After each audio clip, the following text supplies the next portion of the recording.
shoes, world on my shoulders, heart full of blues. I'm in the dirt, down in the dirt.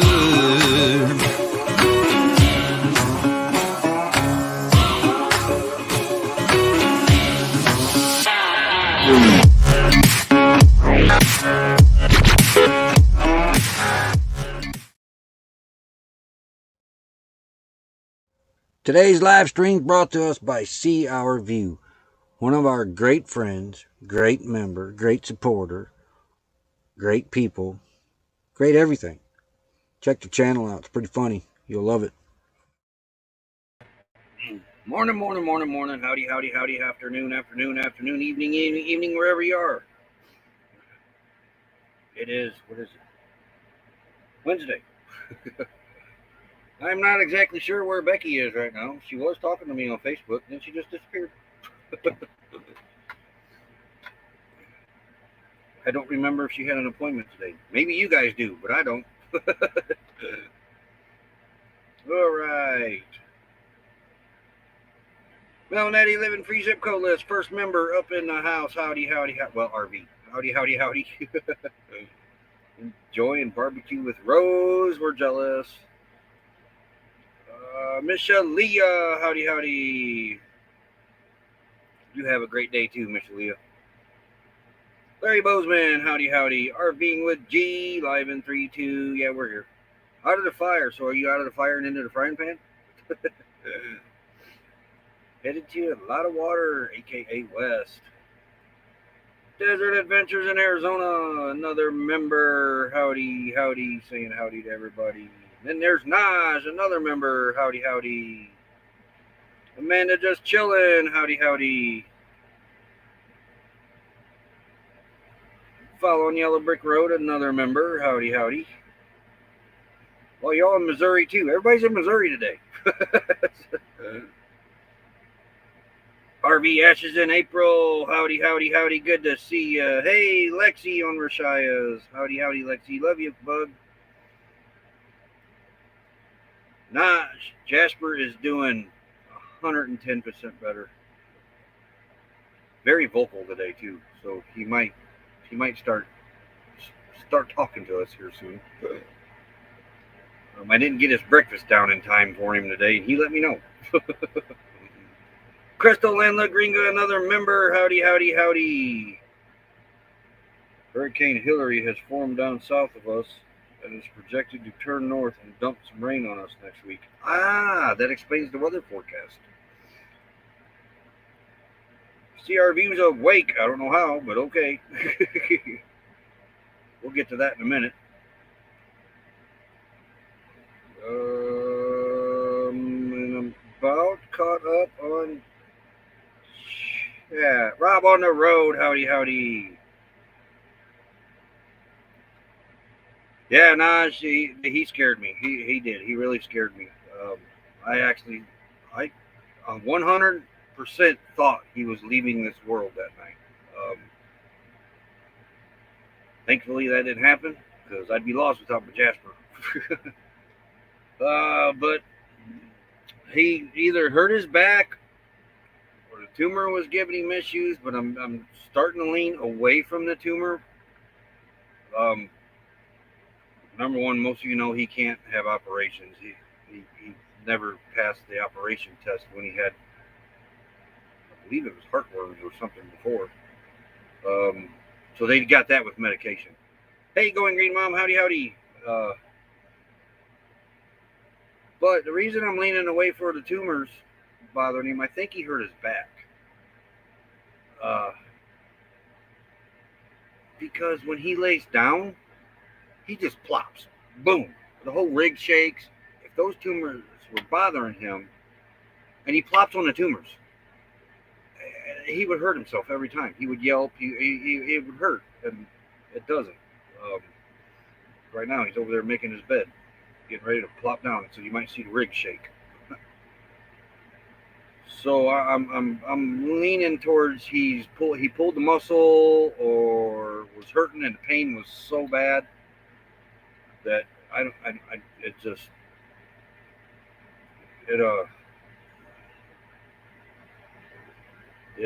I'm just so glad he pulled out of it. So we really don't know what was wrong with him. A lot of the vets around here are not taking new dogs, new patients. There's one in Blythe, but they wanted, say he would have had to been put down. It was going to run about $1,000 because they wanted to do X-rays. They wanted to try first before the last resort. Um, but he started to improve, so it was. He's over there staring at me now. So quit talking about me, Dad.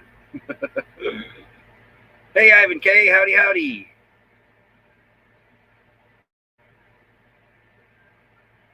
All right. Well, it was another interesting evening, so to speak. Well, it was evening. It wasn't really night. It was nighttime by the time they got done, though. But we had another generator bite the dust in Camp yesterday. It wasn't ours. It was CRV's this time. But these warranties, you got to get these warranties, folks. If you get these Predator generators, because it's like having a Predator generator subscription. It goes bad, no questions asked. They just give you a new one. And man, this shirt kind of wrinkly on me. There. So they got theirs swapped out. Though CRV, did you vet Marana's? We have heard that over there about from Becky's cousin. Actually, there's a pretty reasonable. It might be the same one. Learning about rockets in science class today. Awesome. You see rocket launches out here, Lexi. They're pretty cool. What was I saying? Oh, CRV, have you tried to start it this morning? Because the generator that he picked up may have to go back already. He couldn't get the starter to engage, but luckily they come with a pull rope. So he ran it off the pull rope. I haven't tried the starter this morning. Oh, okay. So fingers crossed that it just came with a dead battery and it just had to charge the dead battery up, because that's an hour and 20 minutes to. Is it an hour and 20? No. It's like 60 to 80 miles to Yuma, and I can't remember how long it took. Kinetic energy, nice. The trajectory of where they're going to land. Oh, okay, cool.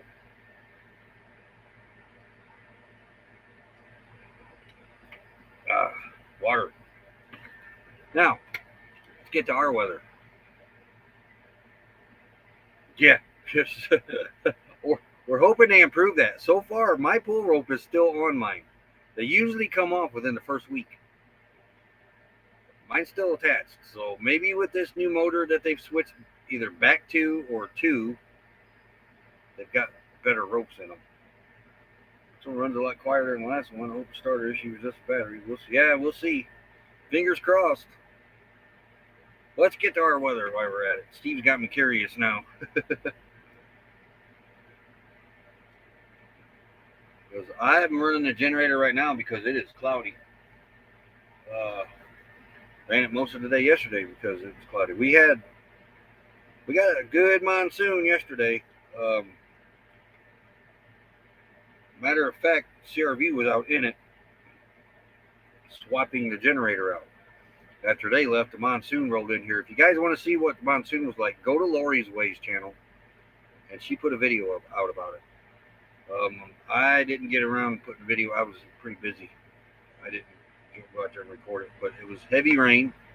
My solar panels are nothing but mud right now. They need cleaned off, but it looks like it's fixing to rain again. So it's probably going to be an all-day generator, $20 generator day, more than likely. But right now it is currently 94 degrees, 33% humidity. I think that's the highest we've seen this year. High today is going to be 108. Still partly cloudy. We can see clouds over the sun. So yeah, it's going to be a generator day, it looks like. And if that's the case, we'll be switching over to the rooftop later on this afternoon. There's the 14 day. 113 for tomorrow, 102 Friday, and then we drop down into the, what does that say? 95 and 84 and 93. We got like a work week worth of temperatures under 100 degrees. And when they do get back into hundreds, they're not really all that high. Really, they're not really all that high. So here's our trend. Look at this trend. Now that definitely looks like Wall Street.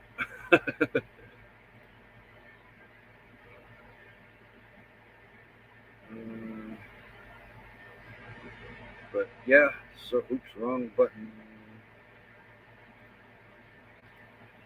There we go. So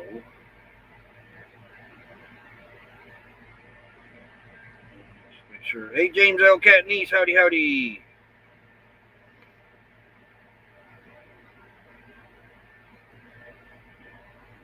And get caught back up here on chat. I was kind of excited about that rain yesterday, actually. But it more or less rained mud. It turns out.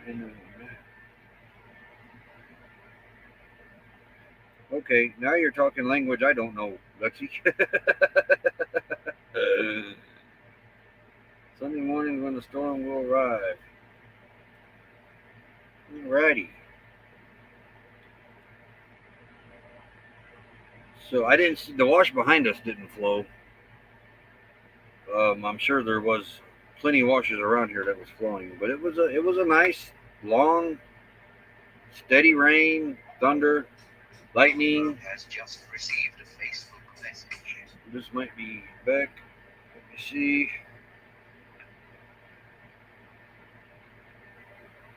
Oh yeah, she got a doctor's appointment. That's right. She's heading there now. Okay. She did receive a little bit of bad news yesterday from the lawyer. She got to stay another 2 weeks extra. So she let's see. So she can't leave Indiana till at least after September 22nd. She's got to do one more thing with the neurologist, get a form filled out, and then she's free to go. Yep, it's her lungs. Yeah, she said I told you. Why do women expect men to remember everything? I told you.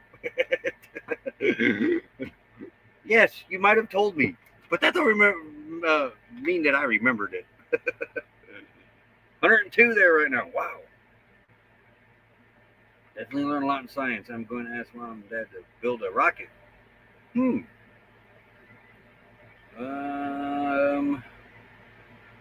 is a 4-letter word here. 76 feels like 76. 78. 52% humidity. Guys need snow days 2 days to cool off. No, we don't. We had one of those last year in Quartzsite. We don't need any more. That was enough snow for my lifetime. All right, caught back up on the chat. So yes, what you get away with it. Pretty much. I bet you expect Becky to remember what you told her. Well, she was a National Honor Society student, and so technically she's supposed to be smarter than me and remember things more than me. So yes. Sea Devil Adventures, howdy howdy.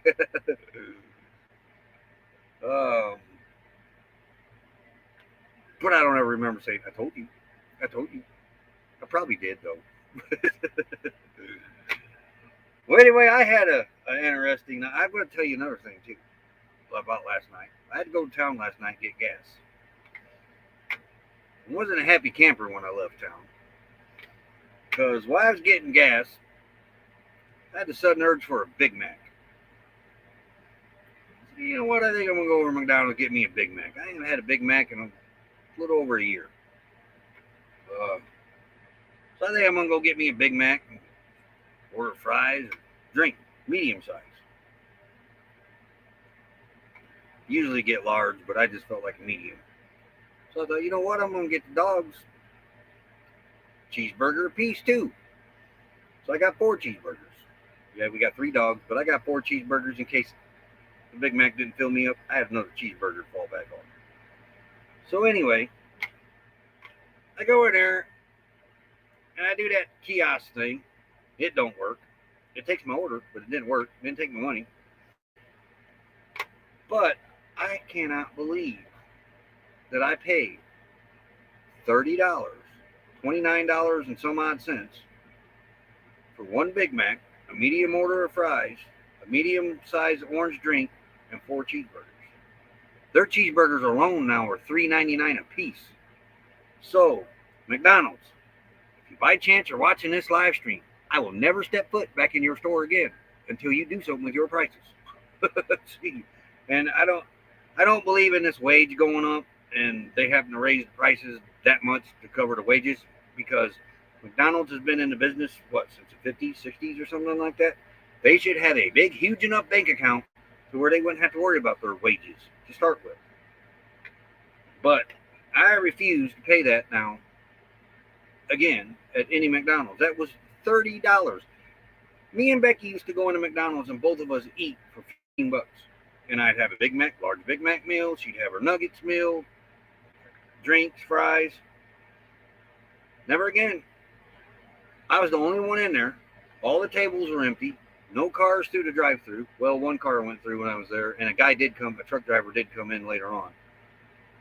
But that was it. McDonald's always had somebody at the tables. You always had to wait in line.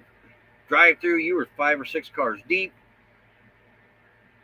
McDonald's going to be lucky. They're going to be lucky to survive that greed. Oh, that too, Desert Adventures in Arizona. The cheeseburgers now, I bet you if you was to weigh them, they're no bigger than a White House. I don't know. Some of you guys probably don't know what these are, but a White House slider, they're no bigger than that now. For $4, you get a little patty and a slice of what looks like cheese. I think it's cheese. 2 pickles and a dab of ketchup and 2 buns. Look. Yep. Hey, Travel Dreamer 46. I'm kind of glad they are actually for that price, because yeah, I get raising a little bit to cover your wages, a little bit, but not like they're doing now. That's just an excuse that they're following. In my belief, that's just an excuse, because like I said, they've been in business since the 50s. They should have, by now in the 50s, they should have billions of dollars in their bank account, you would think. But ordered McCoy, and it was not full of 10 ounces. Yeah, they're crazy too. So it was a battery. Good. So that saves you a trip to Yuma now. Awesome. We have to start charging Harbor Freight for gas. Yeah, it used to be double that. And 2, they didn't give me a paper medium-sized cup. They gave me one of those clear, like they give you for orange juice. They gave me one of them. And I swear that was smaller than a regular medium cup, because I could see the paper cups, and the paper cups looked like they were bigger than the clear plastic one they gave me. But I don't know if that's what they use now, because like I said, I haven't been in McDonald's in over a year. They had to put kiosks in to decrease staff and charge stations for electric cars. We don't have that here yet, but we got plenty of Tesla stations in this town now. We got one over in, well, that ain't Tesla, but that's another one over at Love's. I think it charges 5. There's one over at Carl's Jr. I think it does like 30 Teslas maybe. And then they just are about to finish one behind Terrible's, the new gas station here at Quartzsite, that will charge 88 Teslas, I think it is. Out here tasting McDonald's and most other fests. Yeah, the taste definitely changed. It wasn't, I gotta say, it was the worst Big Mac I've ever ate in my life. It really was. Kind of dry, just bland. I mean, even the sauce didn't have their special sauce didn't have the special sauce taste to it.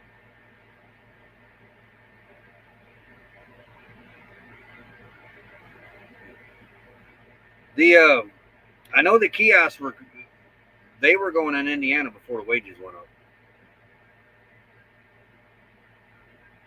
But I if you're going to eat out, it looks like the best deal to eat out these days are the pizza places. You can walk in to Silly Owls here and get a large meat lovers pizza or any other specialty pizza for $25. Now, me and Becky can eat half a pizza and then have another meal the next night or for lunch the next day. So, for just under, well, about what, $12.50, we can go out and eat, the two of us, and then have another meal on top of that later on. That's how I split it. Hey, Linda Okie, howdy, howdy. But that's how I look at that. We can walk into Silly Owls for $25 and get a large pizza, split it in half because we can't eat a whole pizza anyway. Uh, but that's another meal later on. So that's $12.50 for us to go out and eat. Actually, it's 25, but you split it in two. $12.50 for us to go out and eat, and then still have another meal for another $12.50. So for $25, the pizza joints are the way to go these days. And it used to be the other way around. Pizza joints used to be the most expensive. Not anymore. Larry Bozeman, I don't know if I said howdy howdy to you. And Silly Owls is delicious. You got that right, following Yellow Brick Road. I make ham here, put it in the freezer for other meals. Yeah, we do that when Becky's around. We'll buy meat and break it down for our meals.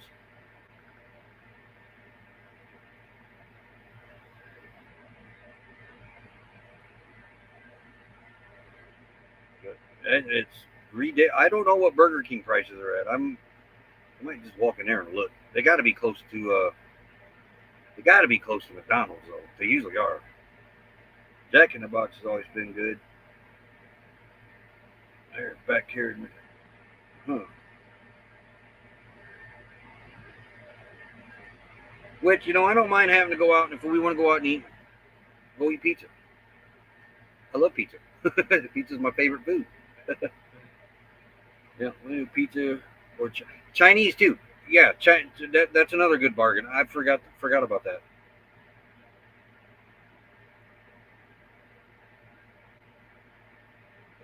BK is high on the price too. Not surprising.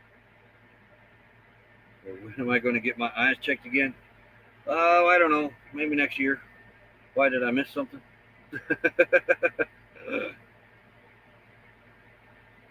When that thing rang up $20, $29 or something, I should have just turned around and walked out.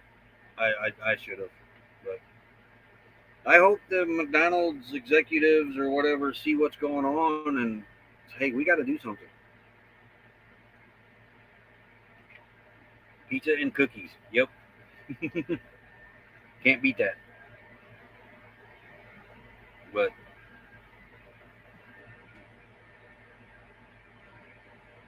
that's true too.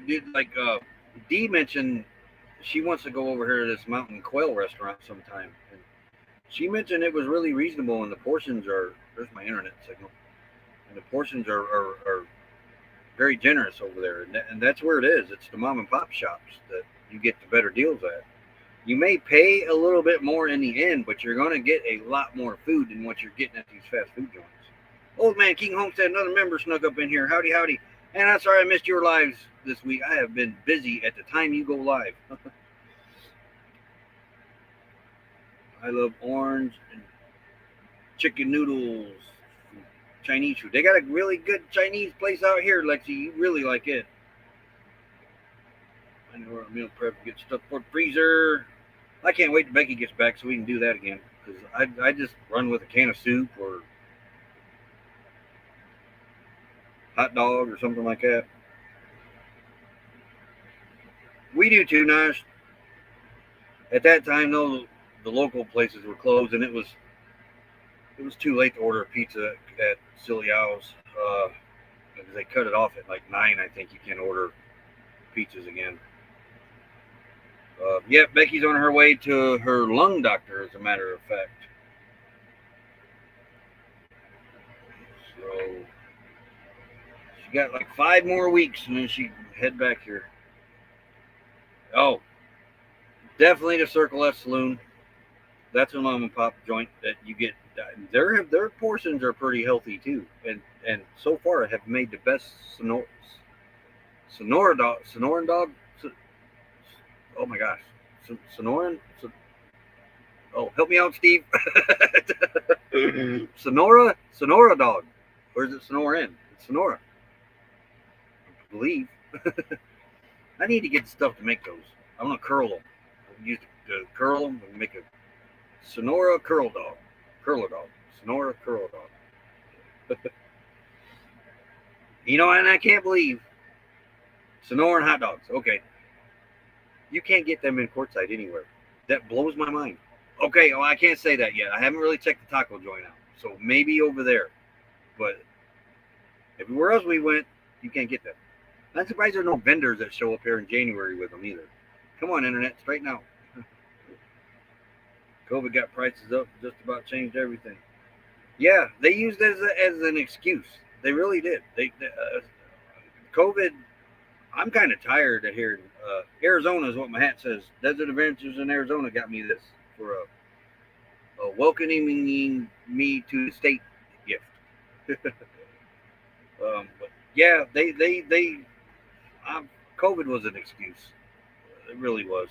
Um, if anything, it should have drove prices down to bring people back. But nope, they used an excuse to raise everything. Where is the Chinese place? Parker. Um, that's a really good restaurant. CRV's went up there twice and brought Chinese food back, and I forget what this chicken is, but I really like this chicken they got there. Oh my gosh, I could just eat a whole tub of that chicken by itself. Uh, it's sweet. I don't remember what it's called, but there is one here in Quartzsite. It's not open right now. It opened here probably about a month. There's that one that we're right when you get into town on the left. When you come up on the first light where the RV show is, there's that Chinese restaurant right there. Um, they I've had some food. Sesame chicken was what you like there. Okay, yeah, all right, that one. I can eat a whole tub of that by myself. But this food over here at this Chinese place wasn't too bad. But I haven't had a lot of food there. Orange chicken. I love teriyaki chicken. I really do. But that was sesame chicken. Man, it was. Oh, my mouth's watering thinking of that stuff. That would be good on a pizza. That chicken would. Well, shall we finish talking about my evening last night? I am really getting to know these Quartzsite police officers on a first name basis. Now, y'all know I've been pulled over for a tail light that went out. I fixed it. License plate light went out. I fixed it. That was the second time I got pulled over. Hey, moon over Miami. Howdy, howdy. Fixed it. And last night, I was coming back with the gas and my food. And I haven't seen the same cop yet, though, so I can't really say I know them on a first name basis. But they've been cool. Every one of them has been cool, though. Have I had lunch yet? Nope, not yet. It is just now turned. It's only 10:30 here. I forgot to even eat breakfast. So yeah. So I'm cruising down the highway, not the highway, but Main Street, coming back here to LTVA. Come up to the light at 76, hit my signal. Got a car in front of me, and I'm thinking, okay, I know that's a cop behind me because he did a U-turn to get behind me. So apparently, he's either breaking his neck to look at the back of my car, or he noticed it in the mirror. But before I left the LTVA, because of the light situation with Bobby, if I drive at night, I'm checking these lights now. I walked all the way around Bobby. Every light was working. I even checked my turn signals. Every light was working. License plate light, brake lights. If you need to check your brake lights and you're by yourself, just hit your hazard button. If your hazards are flashing, that means your brake lights. As long as your brake light switch at your pedals working, your brake lights will work. That's an easy way to check. Like you, Shirley, hooking up to your trailer. If you're by yourself, when you hook up, just turn your four ways on. If those are lighting up, that means your lights are okay. I don't know if you knew that or not. But anyway, so I'm thinking, I can go around this car and turn on red. But I knew this cop was behind me, so I just sat there. Light turned green. I turned the corner. He lit me up. So he comes up to the car. They come up to the passenger side here too. I got no power windows. So I got to reach across there, crank the window down. And then first thing he says, no power windows? Man, dude, you see me cranking this window. Obviously, there's no power windows here. I didn't say that to him. And with a heavy water tank. It's full of water too, but it don't make that car squat. And so he comes up and he says, I need your license and registration. I handed it to him, and he says, the reason I pulled you over, license plate light's not working. I shook my head and I said, well, it was when I left. I said, I bet you if I get out of this car and go back there and touch it, it'll start working. He said, oh, I believe you. And I said, so I told him, I said, I got pulled over last week for it, or a couple of weeks ago. And I said, I've worked on it since then. I said, but I'm thinking there's obviously a short back there, or the bulb is actually bad. Because, all I got to do is touch it and it comes on. And he said, I believe you. He said, so if you got pulled over last week, I'm assuming your license and registration's all fine. And I said, well, he let me go. so he went back, run my name and everything, come back up, told me have a good night. Just asked me, where I was going. And because he smelled the food there, because he did say, he says, where you going? That food smells good. And I said, oh, just up here to the LTVA where we're staying at. And he says, oh, at least you ain't got far to go before it gets cold. And but he was really nice. So far, the 3 that's pulled me over, there was 4, because the first time there was 2 cops with that, but I didn't talk to the one. No, actually I did. He was that cop was kind of rude, actually. I forgot about that. But then the other one was really nice that was with him. It was one of those good cop, bad cop situations. But the other 2 instances, they've been really, really professional, really nice. He came up to, when I got my window down, he gave me his name and badge number right off the top. I've never had an officer do that. But it was really nice. Really nice. It's that car. It is the car. I believe it is. Okay, that was either you or Tim.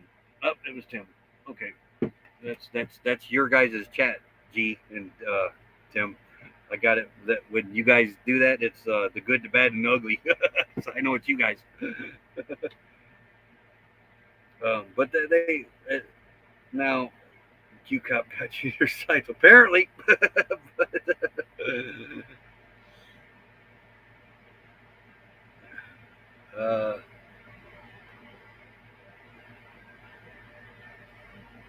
But over in New Mexico, Border Patrol told us Bobby is the type of car that they look for. A beater, out-of-state plates, older. So sometimes I think that's part of it, because so far, I don't think any of these cops live in this town. So, but it kind of amazed me that he did a U-turn, though, to come back and get me. So he was either turning his neck to see if every car had a license plate light, or he just seen it in his mirror, which more than likely seen it in his mirror. Timmy Rated King, howdy. They probably just want to chat with you, hand him a sticker. I never thought of that. Though, you seen all the stickers on the back of YouTube, or on the back of Bobby, all the YouTube channels that are back there.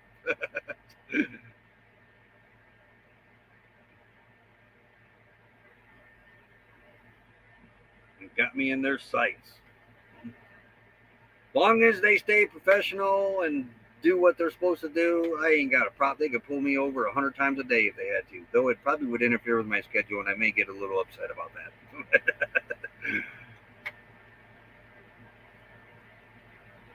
Weather, dragon pipe. Well, there is a pipe a little low on it, but they couldn't see that at night. Because the Cobalts, they have low exhaust to start with, so any droppage is kind of low.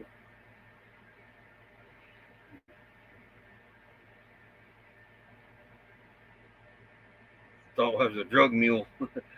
Yeah, or a human mule. There's more. They have more of that than they have drug mules up here or down here. Why did I say up here? Indiana's up there. Arizona's down here.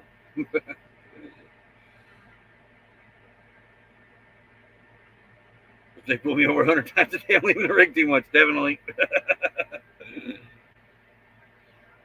Well, I got no issue with them doing. I mean, just to pull somebody over and that I have a problem with. But no, a legitimate reason, I got no issue with that. And I had a legitimate reason. My license plate light was out. Though I personally don't believe that you should have a license plate light. I thought I seen a fly land on me. I mean, that shouldn't be really a reason to stop somebody in a where they pulled me over at anyway. Wait till a safer spot, because as soon as I turn that corner, I'm going over an overpass. There's nowhere to pull over, so I pull over up against the curb as far as I can. One of these days, I'm just going to keep going over the overpass, because there'll probably be another time, and I'm going to wait till I get to that pull off and then pull over, because I didn't really like that's twice in the same identical spot too. The other time was in a Dollar General across the road from that, and I pulled up onto the a driveway part on the sidewalk, and I hit the curb when I was pulling up on that. But they didn't question me. They didn't question me if I had been drinking or anything, because it was a kind of a tight spot to get up in there. But the cop knew what I was trying to get up out of there, safety for him and us, and that.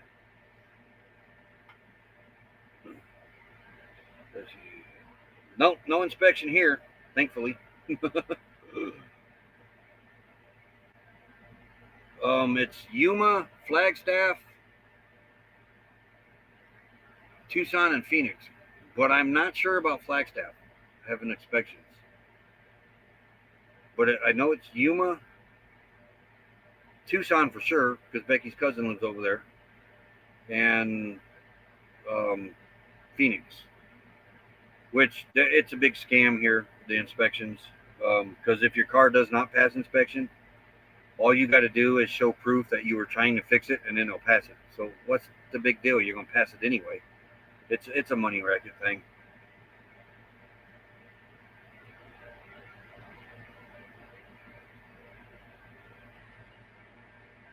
Going on the map. It's out of my league.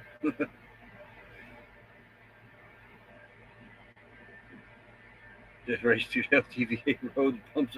That's what I think's doing Bobby's lights in are these bumps out here.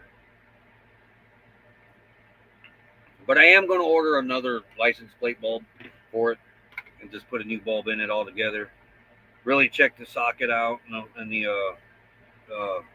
wires going to it, because I can wiggle it around and get it to work. But when he pulled me over last night, I knew exactly what it was. I was being pulled over for. I figured that license plate light was back out. Oh, I forgot to play the Thank You ad. We're 9 minutes past. Hey, let's get that played. So, as soon as I find it, there it is. All right, I'll be right back.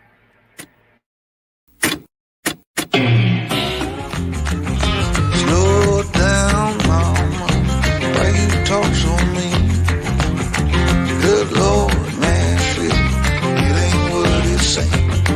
Got nice clothes, late night shows, boogie down at the bar, fiddle tunes and homemade blues, but it always goes too far. Shooting pool, cracker jack, take off now, don't look back, but hey, don't you wanna play?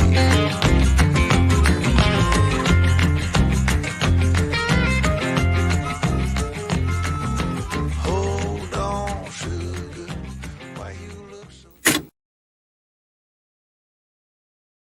Read Going Green Mom's comment. Let's see.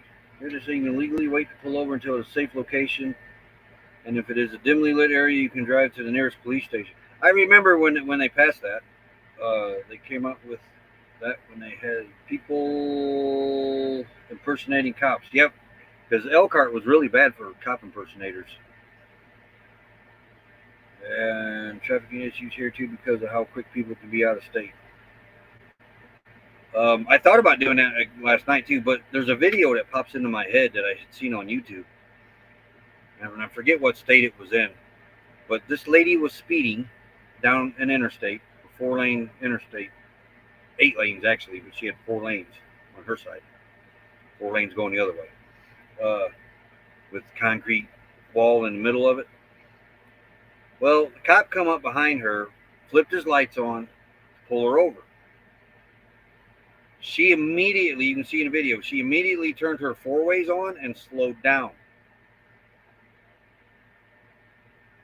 Cop didn't like that. So what did he do? Immediately pulled a pit maneuver on her and caused her to flip her vehicle into that concrete wall. I think the cop did get fired for that, but totally uncalled for. That was, and people make mistakes. I mean, a split decision. We don't know what's in these cops' brains at the time, you know.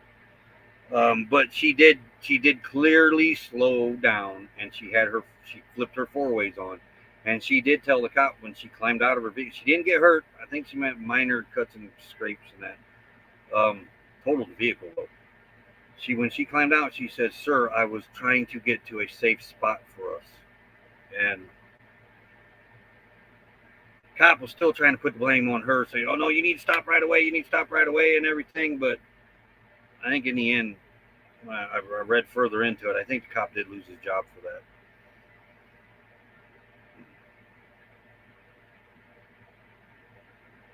Let's see, have an inspection here. Indiana used to have the inspections. Some counties do now, and some don't. Oh, Lynn got another video out, so we'll have to go check that out.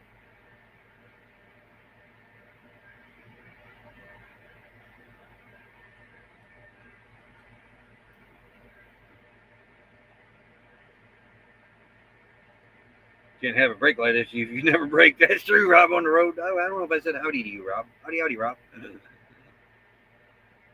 That's why I can't have a license plate issue if I don't drive at night, which I very seldom do, but I had a half a tank of gas in the generator last night, which might have got me through to the morning. Probably would have. But I said, nah, I'm going to go get some just in case. And so I went and got gas and had a visit with the police officer.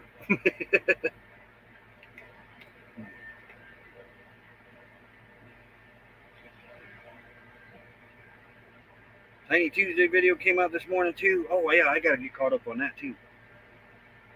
Griffin Fishing Exotics, howdy, good to see you, buddy.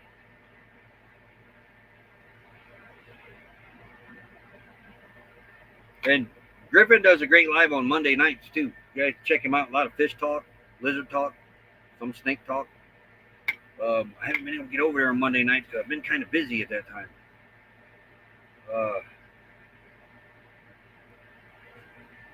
Off work today, that's always good.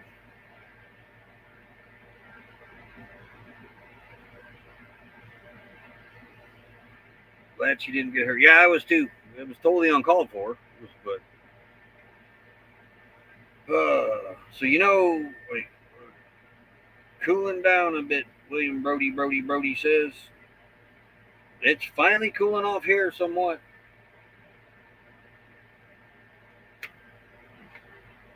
Quiet listener, howdy.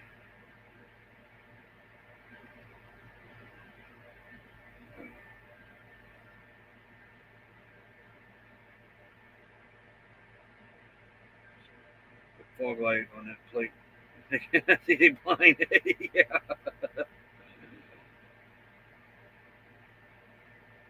I ought to tape one of these little flashlights to it. Just for a joke. You have a great day following Yellow Brick Road. Enjoy that company. Put a solar motion sensor light on it. Hey, yeah. Hey, there's Box Van D. Howdy, howdy, another member.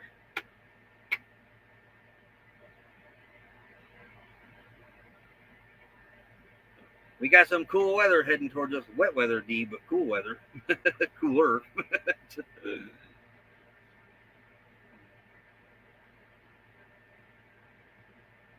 Oh, so actually, what am I going to do today? Today, I need to fill the washing machine up. Um, it's here. You got to fill your washing machine up. Then you got to let it set for like a day, so the water will cool off. Otherwise, you what? Hot water? Don't that shrink clothes?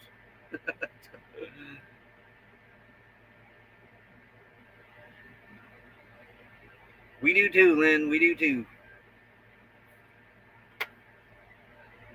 I was always taught hot water shrinks clothes, so I've always been afraid to wash clothes in hot water. Grilling today? Hmm. Might grill me up a hot dog later.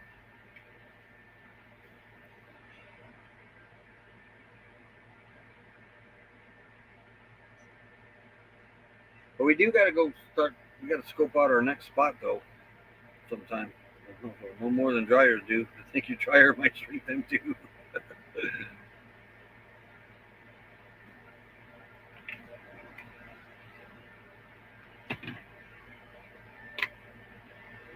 And I am wearing my birthday gift. The shirt Becky got me. Can you see? What does it say? Original vintage 1971 raw authentic. Is there something underneath it? Quality goods. Hot water only shrinks newer clothes that haven't been. Oh, okay. That's good to know. Then I have to wait. So I better not wash this shirt then in hot water and my other new one. That's good to know.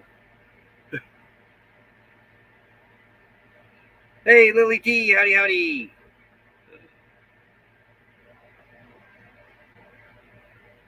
But we don't have a dryer going green, Mom. Though we got clothesline. That's our dryer. Fix my cushion.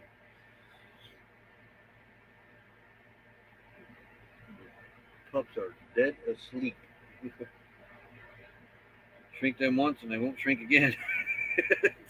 Yeah. I gotta admit, this shirt here, it's stretchy. It's like stretchy material, and it feels really good. Yeah, it's. I've never had a T-shirt like this. I like it. It's pretty comfortable. Yeah, I don't feel it. That's the thing. Not like a normal T-shirt. Some fabrics could. We ain't gonna know till we try it.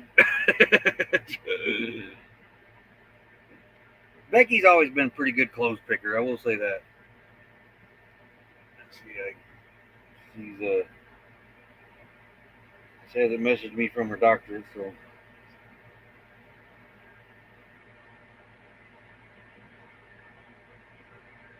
But hey, kind of sucks. She's got to wait another couple weeks before she can work her way back out here.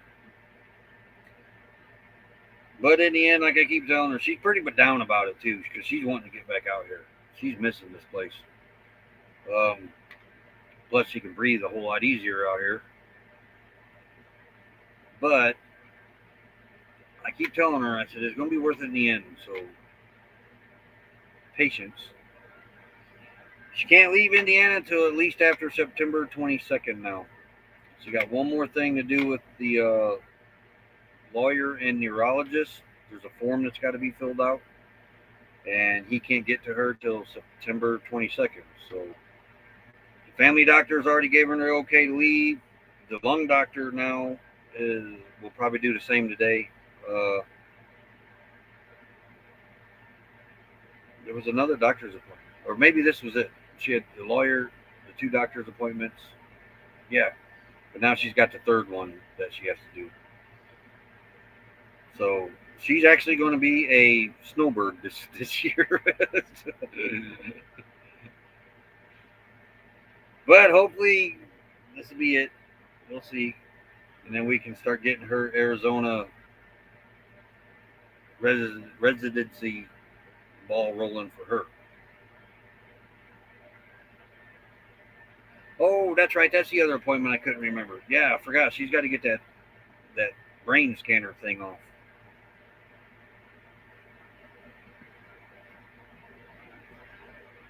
I'm not big on fashion. Just give me jeans and a t-shirt and a hat, and I'm happy.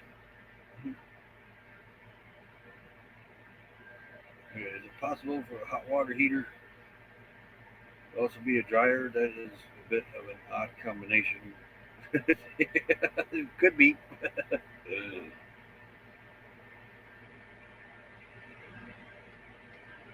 Man, this hour is flying by. I wonder why.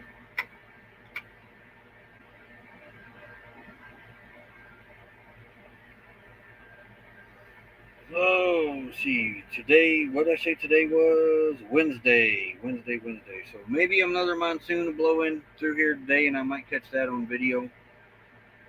I was going to catch the one yesterday, but I just wasn't ready for it. That one kind of caught me by surprise.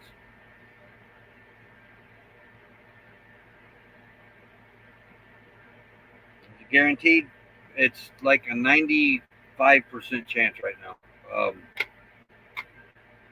It all depends on what mood the judge is in that does this okaying, I guess. The first time they went in, the lawyer at that firm dropped the ball, didn't have everything ready. The lawyer that owns the firm tried to run with it, thought he could get it through. Well, it didn't happen, and they said she was missing a neurological report. Well, she's got that now, and the lawyer, he's 100% positive that she's going to get it. I'm not ready to jump on that wagon yet. I know how the government works. Uh, but this report, this form that's getting filled out now through the neurologist pretty much sets it in stone, according to the doctor that's filling it out too. Um, so we do. It's just a matter of when they get the hearing set back up. Uh, well, yep, jeans and a t-shirt. Death in Texas, true. Yeah, she's filed for a disability, because she's got a fused back. She's got severe asthma that could basically kill her any second of the day. I believe it. Yeah, that's it. The back that her back fusion surgery did not take. Uh, the neurologist said there's nothing that they can do for that now. She's got to take it easy the rest of her life. And then her asthma, of course, her asthma is pretty bad. Uh, Gypsy and the Vanilla Gorilla, another member, howdy howdy. But fingers crossed, everything goes through. That's where our schoolie talk is coming from, because she's going to get her back pay, and that's where it used to be you had a certain time frame you had to spend the back pay in. I don't know if that's true or yet not, but that's where we're going to get a schoolie or a Prevo. We are seriously looking at Prevos too. We're looking at the ones that are in estate sales that the kids have inherited and want to dump it off right away, around the $50,000-$60,000 range. Normally, if the people know what they got, they're like $150,000. But more than likely will be a schoolie, because Becky's kind of dead set on a schoolie and a build. But she is considered in the Prevos along with me too. And if we come across a good deal on a Prevo, that's what we're getting. And then our income will basically be doubled, and we're living fine on ours. We're not living the greatest on mine, but everything's covered. We're everything, with a little bit left over, not much, not so much in the summer. We're running these generators, but we make it work. And her income then will basically be the emergency fund money to replenish the emergency fund. We could take some out of her back pay, put that back on the emergency fund, but when we really sat and thought about it, if it takes a big chunk getting a Prevo or something, we'll do that, and then her check every month will be set back to build that emergency fund back up. And within 1 year, that would be close to $19,000 put back in the emergency fund. So we've got a couple of different plans. Which one actually falls into play, we'll just run with it. I got to get me some new tank tops, as a matter of fact.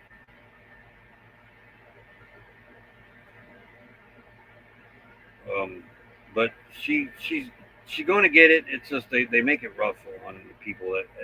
There's, if you definitely have a physical ailment, there should be no denial or anything. The proof is right there. I mean, come on. But they do that because people give up, so then they don't have to pay. Yeah, that's more than likely that'll probably happen to the Gypsy and the Vanilla Gorilla. That would be probably be right away to boost the emergency fund right away, because having a Prevo, having a schoolie, having an RV, it's not cheap. This type of RV is cheaper to maintain because it's basically a van, basically an automobile, an everyday automobile. But Class A's are expensive to fix.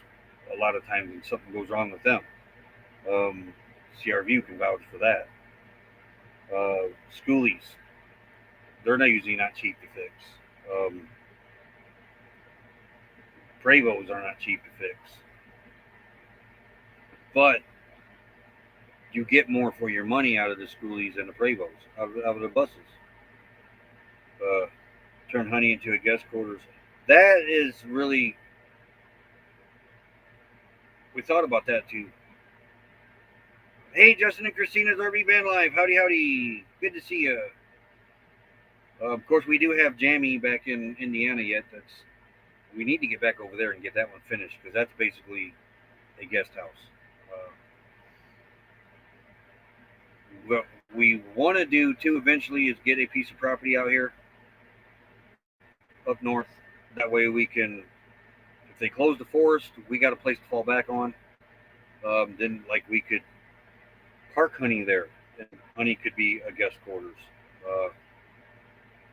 We could leave the schoolie there, or Prevo, whatever we have, with somebody there. That we can have our little pod vehicle and go back to Indiana and visit the family.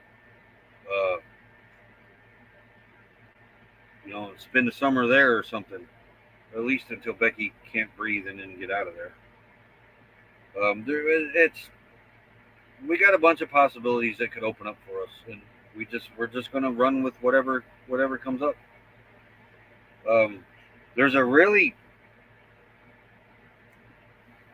Prevo right now in 1990 or 91 that is $20,000 right now. Looks good on the outside. Looks really good on the outside. The inside's charred. They said in the description said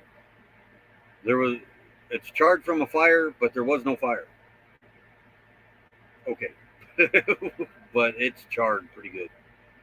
But it can be, they've got it halfway gutted out. It can be completely regutted and rebuilt. And I thought about something like that.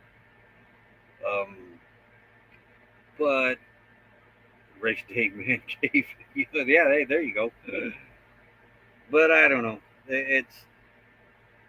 I used to build the Prevos, and I did say when I was building them, I said one day I'm going to have one of these. But Becky's got to be on board. But we'll see. We'll see what it brings. I mean, we could get the back pay set on top of that and add her check to it each month, and she's looking at $50,000 back pay. If we set on top of her checks for another year, that's going to put us up to $70,000.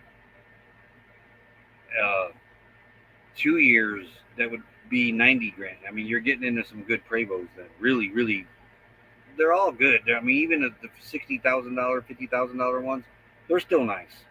It's just a lot of people don't know what they have. I love doing RV model. We love to do an RV remodel chart out. Means half the work is done already. Yeah. Manic Rat Pack, howdy howdy. Making our new rig our own right now and changing some things. That's the way to go. That's the way to do it. Updating others, still figuring out what to put where. Don't change or don't stop, Justin. Was it struck by lightning? I don't know. Let me see if I can find it on the Prevo site. Um, it's really neat too. What I really would like to find in a Prevo was one that I painted. That would be neat to find, and they do come across this. Uh, yeah, they do come across here. I see one that I have painted every now and then.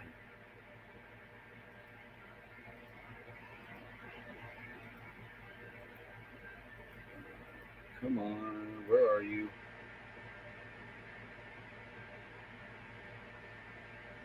Probably won't be able to find it now that I'm looking for it. It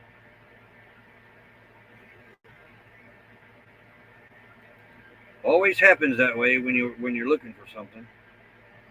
You never can find the one you're looking for. Quit.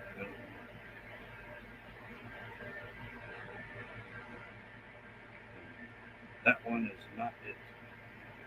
Look like it though.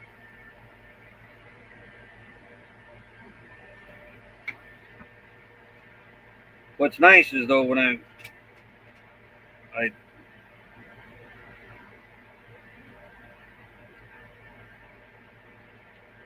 Paul Newman's is for sale. That was a 2000. Got 280,000 miles on it.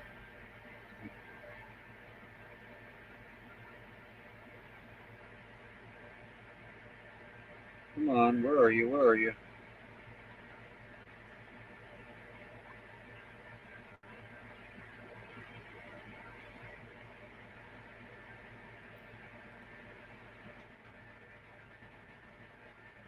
Let's just Google it. Let's see.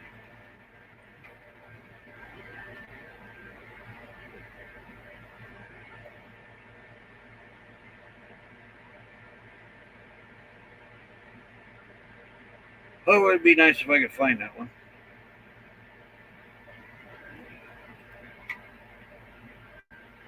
Because I mean, it's the whole interior does need to be ripped out of it.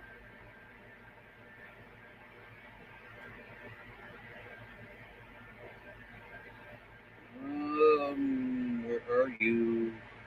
It don't look like I won't be able to find it.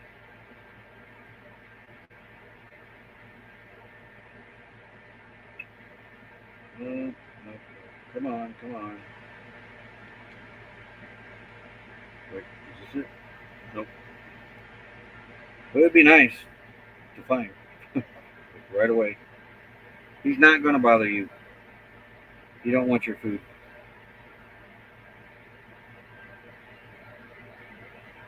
I don't know. Maybe somebody bought it and it's gone. Hmm. Yes, Moose. I see you. Let's see. Come on, Moose. Down here. Here. You're knocking things around, Moose. We'll look for that later. If I find it, I'll have it on here tomorrow. What is that?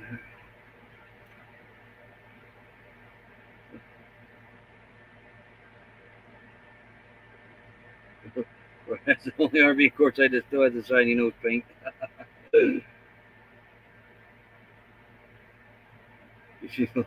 Usually. Yep, I used to paint Prevos in Elkhart at a place called Royal Coach. Did very go that way, Moose. Didn't paint the whole thing. Two of them we did. because they would usually come from Prevost already painted, but I always had to do the touch-up work because they get scratched in transport, or the Prevost owners come back for service, been up against trees or whatever. I'd have to touch up that work. I'd have to paint the insides, the outside. The inside was basically woodwork, Formica, uh, Corian. I didn't have to paint Corian, but I had to paint plastic air conditioner covers, stuff like that, to match the interior colors. Um, but as a Royal Coach, that's one of the ones that I'd like to find is a Royal Coach. Um, I'm like 95% positive that I painted Melinetti's. Did some touch-up work on Melinetti's coach. It's not a Royal Coach, but we serviced others that would come through the area that needed servicing. Uh, and there's a few of them that stuck in my brain. I mean, I've seen a few of them out here that I have had my hands on.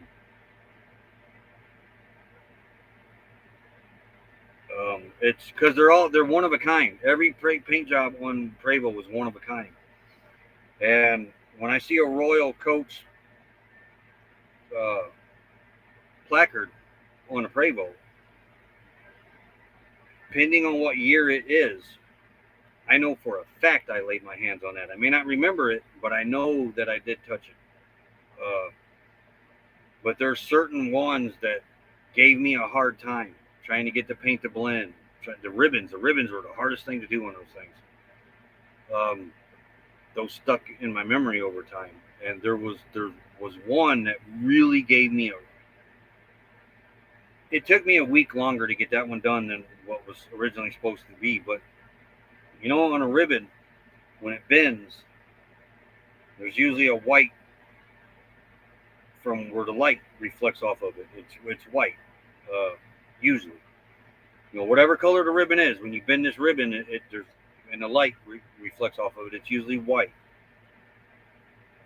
For some reason, this coach had that white, like it had a bend in the ribbon, every 1.5 foot on this ribbon. For no reason, these things were in there. There was no bends. There shouldn't have been. That should not have been on these ribbons. They had gotten up against a tree, and it scratched that side pretty good. And where the ribbon was not damaged at, I had to blend into that, and it was really hard to get those white things in there to blend like they were supposed to. And I spent a week longer on that coach than I was supposed to. That coach has always stuck into my brain because of the hard time it gave me.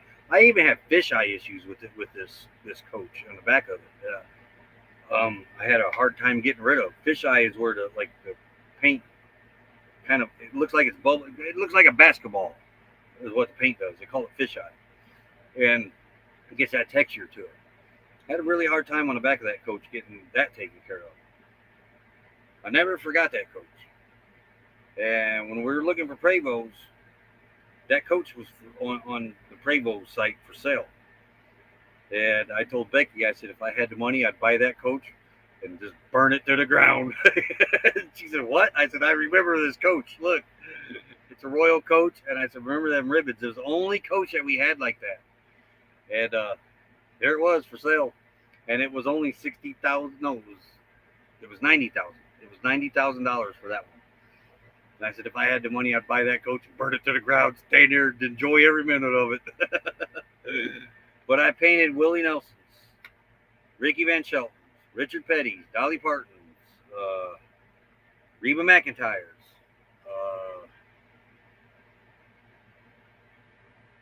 There's a couple other celebrities I can't remember who were the singers.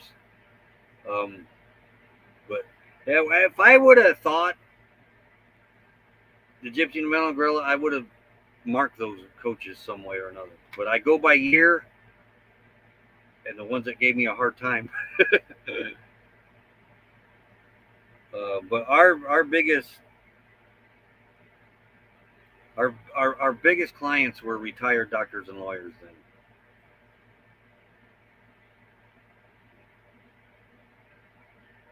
Yeah, Royal Coach, and Royal had an E on it. always thought that was weird, but yeah, Royal had an E on it. Royal Coach. They were bought out by Monaco, and then Monaco shut Royal Coach down. They just, no more Prevosts. Uh, so Liberty and Marathon are your two biggest Prevost companies out there now. The true craftsman never forgets. Yeah, Glare. That's what. Yeah.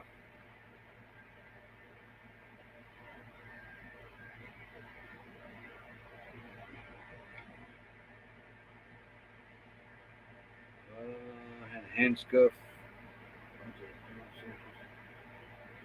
Oh, nice. I walked up to a couple out here, a couple Prevosts, and told them I painted this. One guy was kind of rude, but the other one was like, "Oh wow," and I told me, I said, "You ought to seen it when there was nothing in it." I said, "Over here, this was this took them like a week to get this bathroom done because they had issues with the plumbing and all that." And it's just certain things I can remember about these coaches because you were inside these coaches, you were working on these coaches for 16 weeks at a time.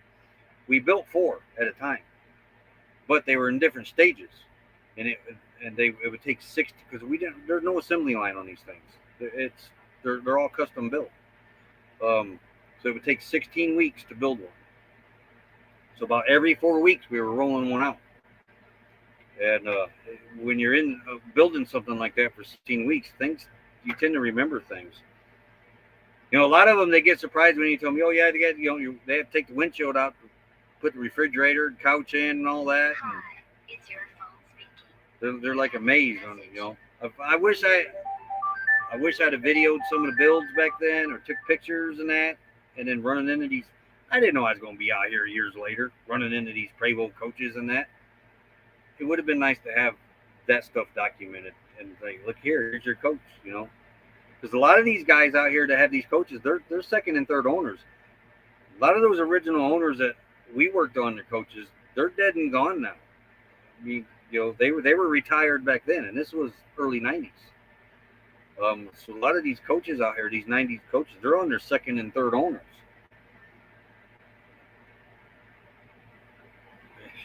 Start paint their stash boxes too. Willie's coach didn't smell, surprisingly. It didn't smell. I remember that was the joke though, that because they bring your coaches, you got free reign in them. And a lot of times the celebrities, they don't keep their private stuff in there anyway. Change of clothes, stuff like that. But they go in there to sleep, and that's it. But because people inside walking, bumping into things, scuffing things up, scratching the woodwork. I had to fix all that. The Corian counters, you scratch a Corian counter, you just sand it off, and it's good to go. It was a lot of fun building them. I worked there 3-4 years, something like that. Contact high. That was over at the paint booth where I was at because those coaches are painted with Imron paint. Now they're painted with PPG, I believe.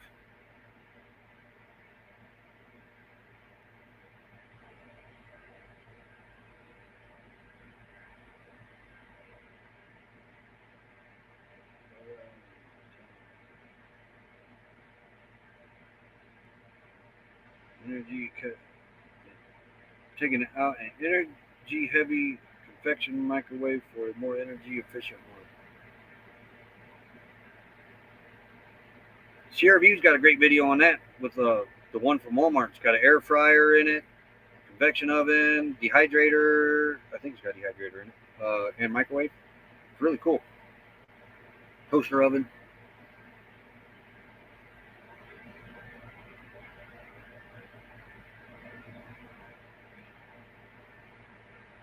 But let's see. No, Enron was it was a paint company at the time. I am RON if I remember right. They painted airplanes with it, and then PPG come along and kind of took that market over. You could take Enron paint and hit it with a hammer, and it wouldn't scratch it. When I was there, I painted all my toolboxes in it.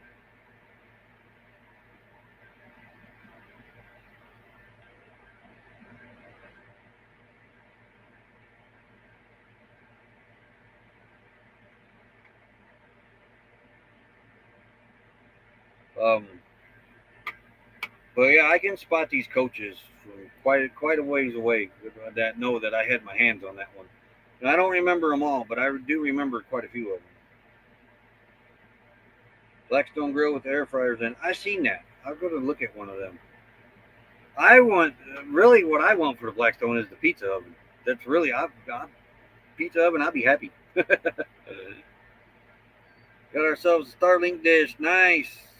We're installing a short wall holder on the side of our rig on the front driver's side. Hey Justin, before you do all that, go on Facebook and get into the Starlink hack groups. The Starlink dishes are now working flat mounted. So you can mount it to your roof and not ever have to worry about it. I'm this close to doing it with ours. I want to see how much room's left after solar. Though, too, guys, with Becky's disability thing, I've been kind of holding off working on things because we don't know what we're going to be doing. I'm liable to get all that solar up on the roof and then turn around and have to take it right back down. But we are getting ready to move to our final spot for the winter, so there's another reason I'm not in a hurry to put them up on the roof. Do that throughout the winter if we have to, so that way I can angle them towards the sun. They're on our what do we get? 4 hours of sunlight, good sunlight a day. Then you want to paint, you can use it in your house. You've got to need some good ventilation though while you're using it. But there's companies out there that are 3D printing Starlink mounts. Want to be able to use it so that way we park as obstructions.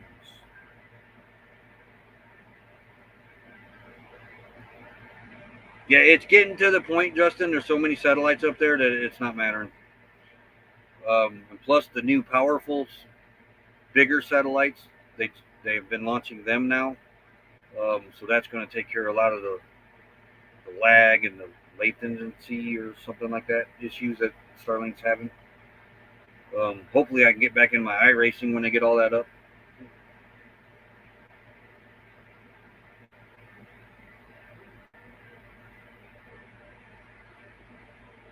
Yeah, that's a perk about being down here during the summer. Because guys, in 2 weeks, in 2 weeks, the snowbirds are really going to start flooding into here. Joni told me the other day when they got down here last year, September 1st, they couldn't believe how many people were already here. They're already starting to trickle in, just a trickle, just like a drip on the faucet. But by September 1st, a lot of our friends, they've got some stuff in RV parks here that are stored on lots. Well, September 1st, they have to have all that stuff off them lots so these RV parks can rent them spaces out for the actual RV price. So all that, them guys have got it. Randy's one of them. Dave, Ron, there's others I can't think of. So all those guys are coming by September 1st. And then all the ones that we don't know that have their stuff in storage, it's got to be out by September 1st. So, yes, by September 2nd, I'll be able to show you there's a lot more rigs in here than what there is now. One time you parked in shade. There's not really tall trees down here courtside to park under.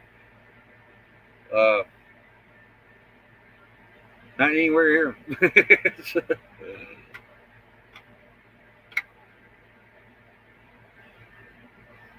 Then we're just going to sit back, enjoy the winter, and make our plans for next year, see what we're going to do, see if we are going to take Honey back to Indiana.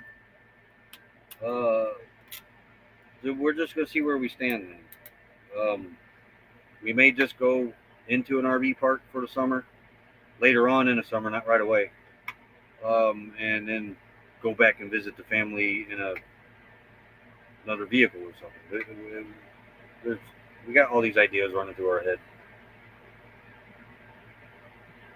Yeah, we shouldn't go back to high country. Oh, the plan is to get back into the high country. Um, but I got to say this though, I really enjoyed this hot weather in this desert. I really did. Yeah, we couldn't go out and do things like we want to, but my back has really enjoyed it. I've been pain free all summer, and it's because of this heat. Um, I'm going to miss that. LTA is a fiscal 7 month. September 15th to April 15th, and then it turns into the 2 week on, 2 week off thing with a permit. Uh, yeah, they come in early. That's because if you don't get in here early, you're not going to get the good spots. Uh,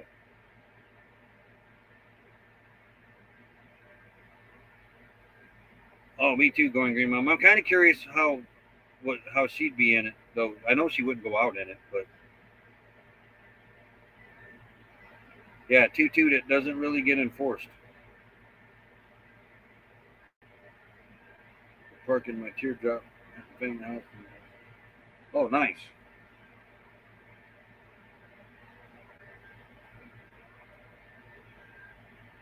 But I mean, yeah, because there's a lot of stuff up in Flagstaff we want to do yet. Becky's bound and determined to finish the lava tubes. Remember, she got hurt in there. We want to go to the big huge telescope. I can't think of what it's called. Observatory. We want to go there. There's Flagstaff's full of things to do. Sunset Crater. We want to get down to Winslow. Uh, the Meteor Crater. The Grand Canyon. There's all kinds of things that we have not done yet. But then we want to get over on the other side of where Sholo and that is, and see some things over there. And then there's a national forest down south of Tucson or somewhere over in that area that we would like to check out too. That's kind of high country, but not real high country. I think the highest peak is in there, in that forest. It's been a while since I've looked it up. Oh, you still got to show CRV around Flagstaff. Yeah. You explain what you can. The good spots. The good spots are nice and flat, uh, secluded, to where there's no road going through, so you got traffic going in and out all the time, stirring up dust. Basically, like the cul-de-sac. Uh, those are the good spots. We're discussing going back into the cul-de-sac. It's not set in stone. We just need to run around and find us a good spot. But we also need to take into consideration that somebody may join us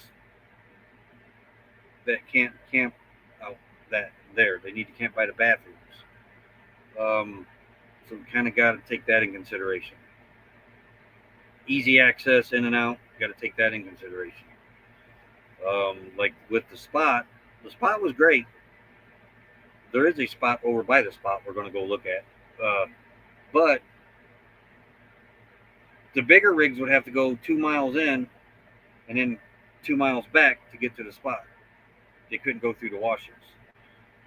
Not a big deal, but and even if we were to go with the spot by the spot, that would still happen with the big rigs. I think they would still have to go down to that 2 mile spot. And yeah, definitely stay away from the washers. And see, and being in here, this would be first year was in the cul-de-sac, second year was 2 weeks, third year was in the spot. So this will be our fourth season in the LTVA.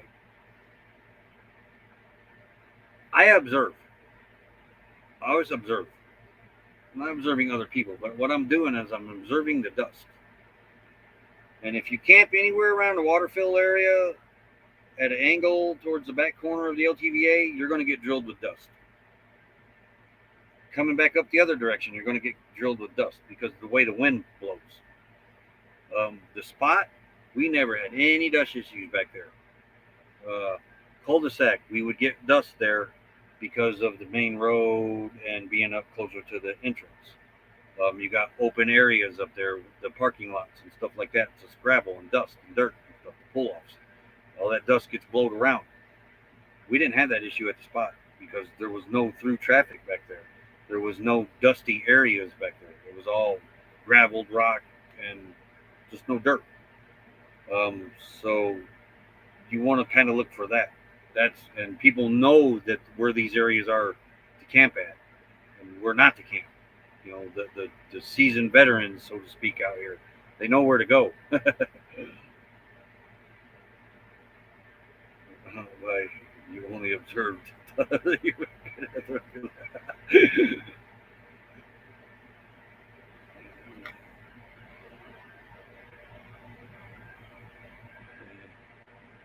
You have a great day, Justin. I didn't see you left. If you're still in here, you have a great day, you and Christina.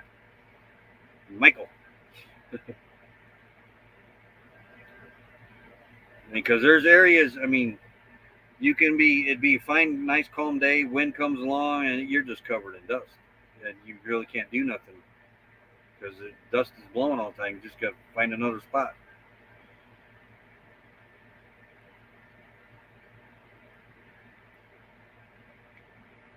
But that's what we look for, areas that are less dusty, less traffic.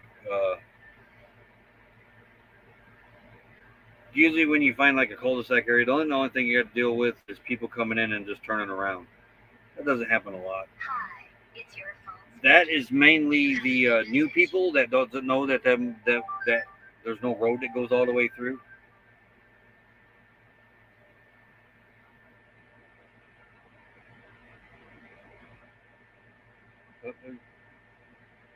Nettie just texted me a picture of her and Rose and Mel.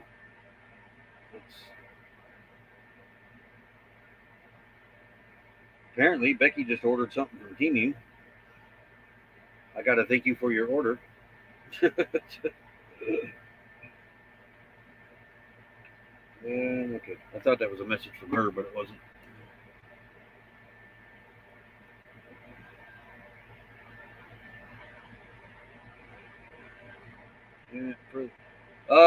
The further back you get, yes, there is internet issues, unless you got Starlink. But other than that, no. But starting in middle of September, the cell towers will start to get jammed.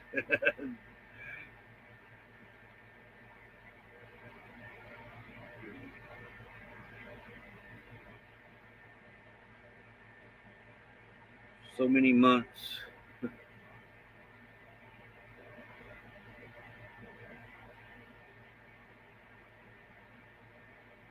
Oh, William's heading to Yuma. I like Yuma. I would like to spend some time down in Yuma. I want to go see the prison there, the old Western prison. That's my main goal, Yuma, to go see that. And then kind of spend a little time around on the border area.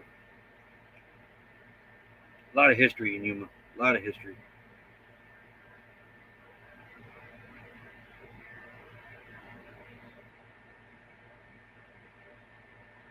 Well, let's see. There's a lot more of them out here that does have Starlink, though. I'd never forget that day I went to our mail service and there were 7 Starlink boxes sitting on the front porch. That's one of the questions people ask in like courtside chatter, meet and queue, or groups on Facebook. That's one of the main questions they ask is how Starlink does. They're always asking that. Now Starlink did get a little laggy on us last year. Not real bad, just a little laggy.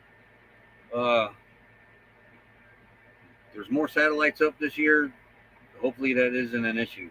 And like I said, there's more powerful satellites going up, so hopefully that's taken care of. But too, there's probably way more people on Starlink now than there was last year too. So we'll see how it acts this year during the winter.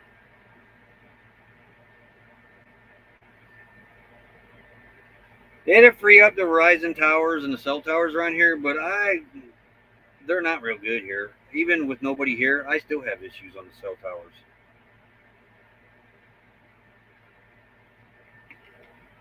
They've been working on the one in town. And here's another thing with their cell towers. Their cell tower only looks like it's 30 foot tall, right in downtown. I, why is it so short? It should be up there in the air. There's others around on the mountains, but it's not enough. But they have been working on the one in town, so I don't know what they're doing with it. But cell service still is hard to get here. Um, it's not as hard in the winter. Like I go to town the other night, the other day when I didn't think to look at the zip code on my driver's license for the gas pump for the debit card. I pull my phone out and I ask the phone, "What's Quartzsite zip code?" I didn't have no cell signal, and this is visible running on Verizon. Um, and there's nobody in this town. Why didn't I have service? And that happens a lot. And I don't know if it's something they're working on before winter somewhere. That's the issue. But if it's already like that now, it's going to be really bad this winter. We have electric lines taller than that. Yeah, out here too. It's right at the corner of the 76 station, right across the road from you. You can look up. It's probably taller than 30 feet, but it ain't much. Maybe 40, maybe 30 might be it. But it's got all their cell things around it. But I seen that when I first. I said, no wonder they got cell issues here. Look at how tall that tower is. But I didn't know about the other ones on the mountains. There is some around on the mountains yet. Because there's an app that you can get that direct your. If you got one of those Wii boosts that you can direct towards the tower, and a friend of mine showed me there was quite a few Verizon towers up on these mountains. Like I said, I didn't know that. But when this town goes from 3,500 or 20, wait a minute, what is the population of Quartzsite? What's the population of Quartzsite, Arizona? In 2021, there was 2,358 people that lived here. So when you go from 2,300 people to almost a million people, you're definitely going to have cell issues. The metal canopy on the pump. I don't think so. Maybe they glow in the dark.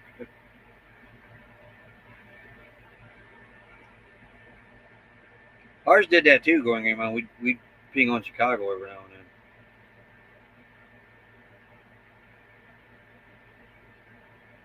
From what we learned with Starlink, Gypsy Novella, Gorilla, the more people that are on it does lag.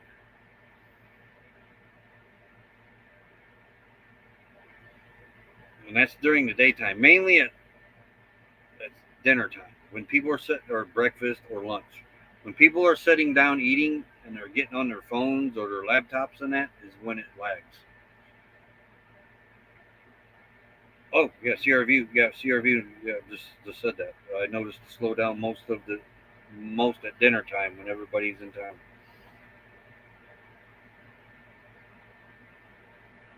But they, like I said, they've been putting up some more powerful satellites, bigger satellites, and they're a lot bigger because they could get 45 on each launch before. Now they can only get 15.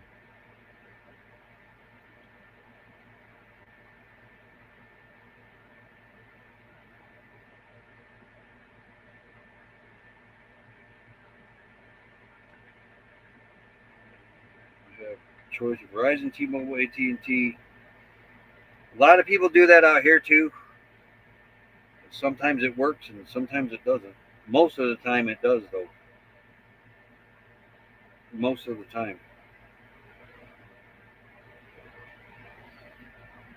And Verizon's usually the first one to go down though. And then AT&T. T-Mobile had some issues last year I heard because everybody was on Sprint before and now T-Mobile owns them, so they that was causing a logjam from what we heard. AT&T was working pretty decent.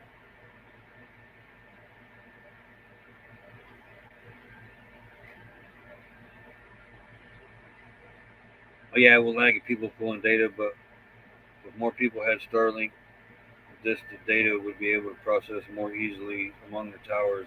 Yeah, I know. I know what you're saying. I do remember seeing that on a video. Uh, and just think, eventually, Starlink's going to have their own phone too, like Google. Um, that's going to be neat. Each dish receives and it also transmits. Yeah, and you can get, I think they call them mesh routers to open up your internet area. Because right now it's a 75-foot radius around Honey. Though Honey's in an aluminum Faraday cage, so it's less than that. Uh, but you could take a mesh router, like say we was to have a clubhouse, we could put a mesh router in there and it would work off the Starlink. I have Verizon. Is it bad there? My first time coming. Verizon will be bad, definitely, till about 3 in the morning. But people are starting to figure that out too. So that's kind of starting to go down. Um, the middle of the day, it's 50-50, but dinner time, don't try it. And evening time, when everybody comes in their rigs to stream movies and TV and that, uh, then it's really bad then too. With Starlink, it would lag a little bit, but take right back off. Very tolerable for what it is. Uh, Hopefully that doesn't happen this year, but we'll see because there's going to be a lot more people out here on Starlink. We can get a half mile more out of our router from home. My cousin has his set up, have his Wi-Fi all the way through town. On Starlink, yeah, because it tells you 75 feet radius right on the app.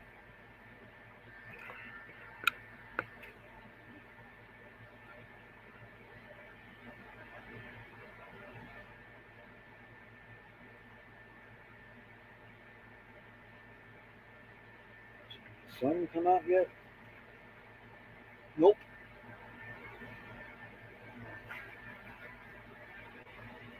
Yep, it's going to be a generator day today, all day it looks like. During January peak season, I have zero issues on Plumosa Road, AT&T. I've heard that, Ivan. I've heard that. AT&T is about one of the best ones out here. And then straight talk Verizon phones for invisible phones for hotspot internet. Hey, because you can't beat Visible's internet. We were able to borrow Starlink for the first time Oregon. It worked pretty good. It does work pretty good. Oh, but it's like anything. It's got its issues too. They're working on them.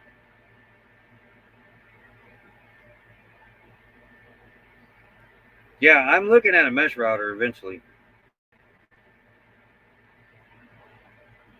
Because eventually we would like to get our own little camp set up, like kind of like the spot was, the cul-de-sac. Uh, and then we put a mesh router out. Maybe that area will just have its own Starlink. And then people can use that instead of being on ours. Um, 20-mile radius of Wi-Fi. That's interesting. But that's down the road eventually. And then you can hook your Starlink. People can hook their Starlinks together and create one big network too.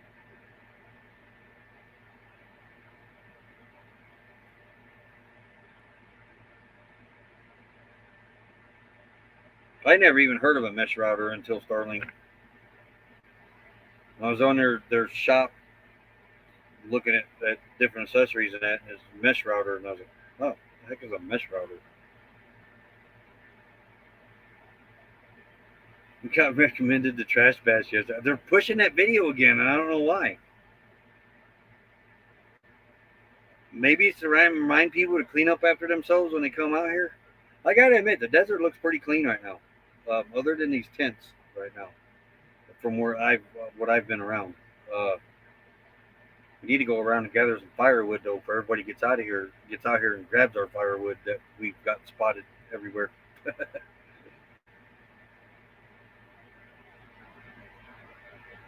I agree, William. You know, everybody goes here. They could do something. Verizon and all these, they could pull in mobile towers.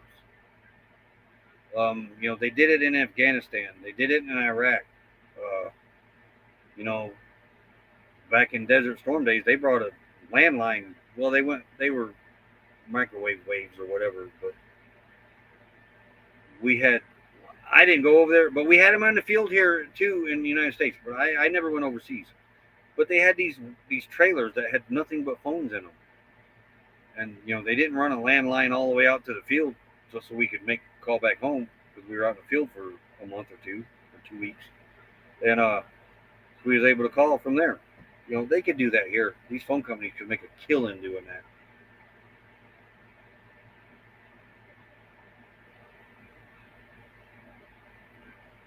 Mesh router or bench router? I've never heard of a bench router.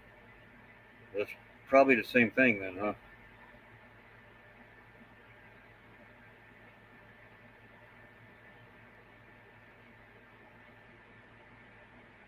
Yeah, I never heard of either one of them until Starlink come along. Well, that's the first time I've ever heard of a bench router.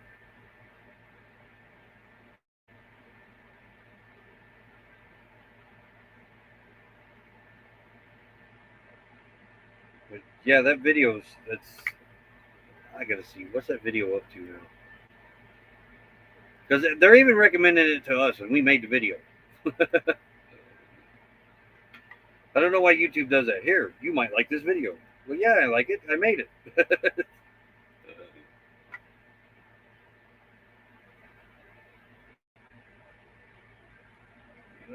Has it popped?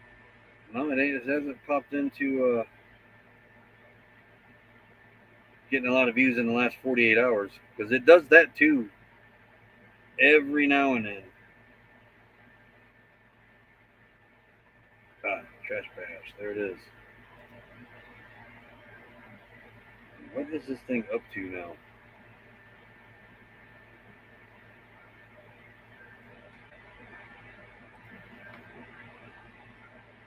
Oh, oh, oh. 2.7 thousand views still. There's the analytics. I want to see what kind of money it's made.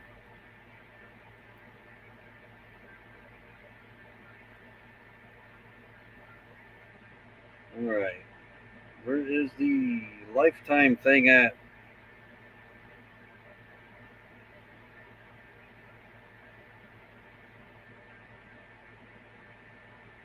Oh, it's already on it. Okay. That video has made 99 cents. And it's got all green arrows on it, so it's being watched again. And the graph is going up on it. Advanced mode. Yeah, since published, it has.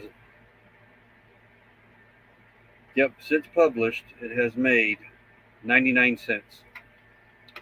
So, for ones out there that were saying we made that video to make money on, no, we didn't. We made that video on to bring forefront to the ones that come out here and trash this place, and then left. But so that it was Q21 Trash Bash. So that's 2 years. In 2 years, that video has made 99 cents. Do the boosters really work? Yeah, there was a couple of them that had them out here. Oh wait, no. I got that confused with something else. The Wi-Fi boost, the We Boost, Weekend RV, and they were out here 2 years ago with theirs. They work. They work great for cell sign. They will boost the internet. But here's the thing: if you've got crappy internet to start with, you are going to have boosted crappy internet. That was the way James explained it. So they don't really work all that well. Not for the money they want for them. It's got winter locations. Pick up firewood on the way. Stack firewood as fits between new huts and move rigs. Pick up tents if there's bunker space. That's 2 years though. 99 cents. We got other videos out here that has made more than that. But it had gotten back to us that the reason we made that was, oh, we wanted to make money off the garbage.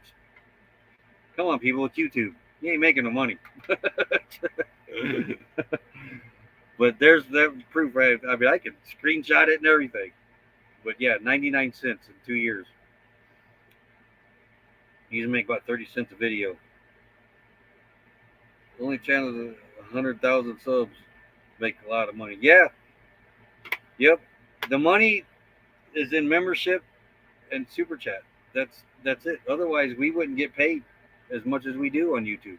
And I'm not talking total wise. I'm talking often, every other month.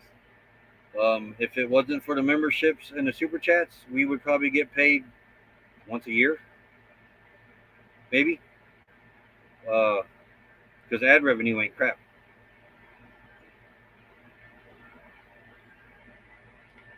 I think at the top of the hour, I'm gonna call it quits. Been on here 2 hours. I don't think Becky's gonna make it back in time anyway. But I'm starting to get hungry anyway. I forgot to do my breakfast. But yeah, so like we usually don't push that video, but y'all want to see what happened out here 2 years ago with all the garbage that was left behind? Go check it out. And it wasn't put out to attack anybody, but it did call out the organizers that was in charge of that event that should have policed the area and left it for others to clean up.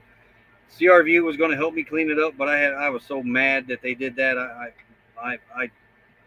Oh, that video ended up being an hour and 45 minutes long, and Nomadic Rat Pack sat with me on the phone and got me to edit it down to what it is now, because there was a lot of cussing on it, a lot of cussing, because it was bad. Maybe. Hey, William Brody, thanks for that super chat there for $1. Let's get the Purdy Pops going here. Thank you so much for that.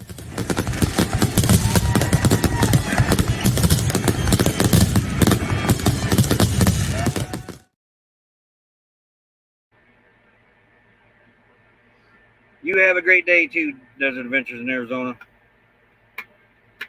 But that's one thing that has always irked me is just people leaving stuff behind, garbage. It's, Steve goes out in his area quite often and has to pick up after people, grown adults, and there's no reason for that. No reason at all for that. They shut down the chipper here in Quartzsite. It was on BLM land. They just shut it down this week. BLM said no more. So now people are taking their brush out to the desert and dumping it.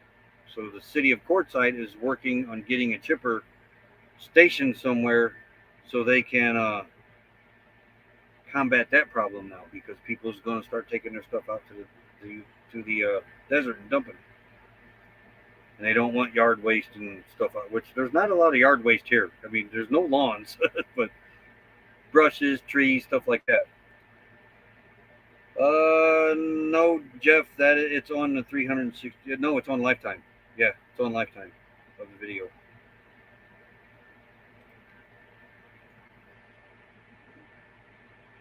You have a great day, William. Yeah, I don't want to get in, pinpointing who it was, but it's just when you see it, you kind of get used to it. So you just go out and you pick it up. But it's a totally different feeling when you know the people that did it. It puts you on the spot. And it was sad that people that I would. One of them, okay, it didn't surprise me. That man, it did not surprise me. The other two did. That was surprising. But hey, we cleaned it up, took care of it. But I always said if I ever knew who was going to do it, I was going to front them out, and I did, because I would not have felt good cleaning it up, knowing who did it, without bringing to light who done it. That would have ate at me for a long time. That video still does eat at me that I had to do it, but hopefully those people, when they go to another area, they don't do that again. That was the main goal behind it. And there was a lot of stuff left behind.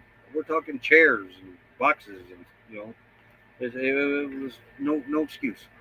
Oil from a truck blowing up, and then it was just uncalled for. But or when it's the entire meetup that leaves behind. Yeah, there's no reason after a meetup you can't get a group together and police the area one last time. We did it in the Army. It was called policing.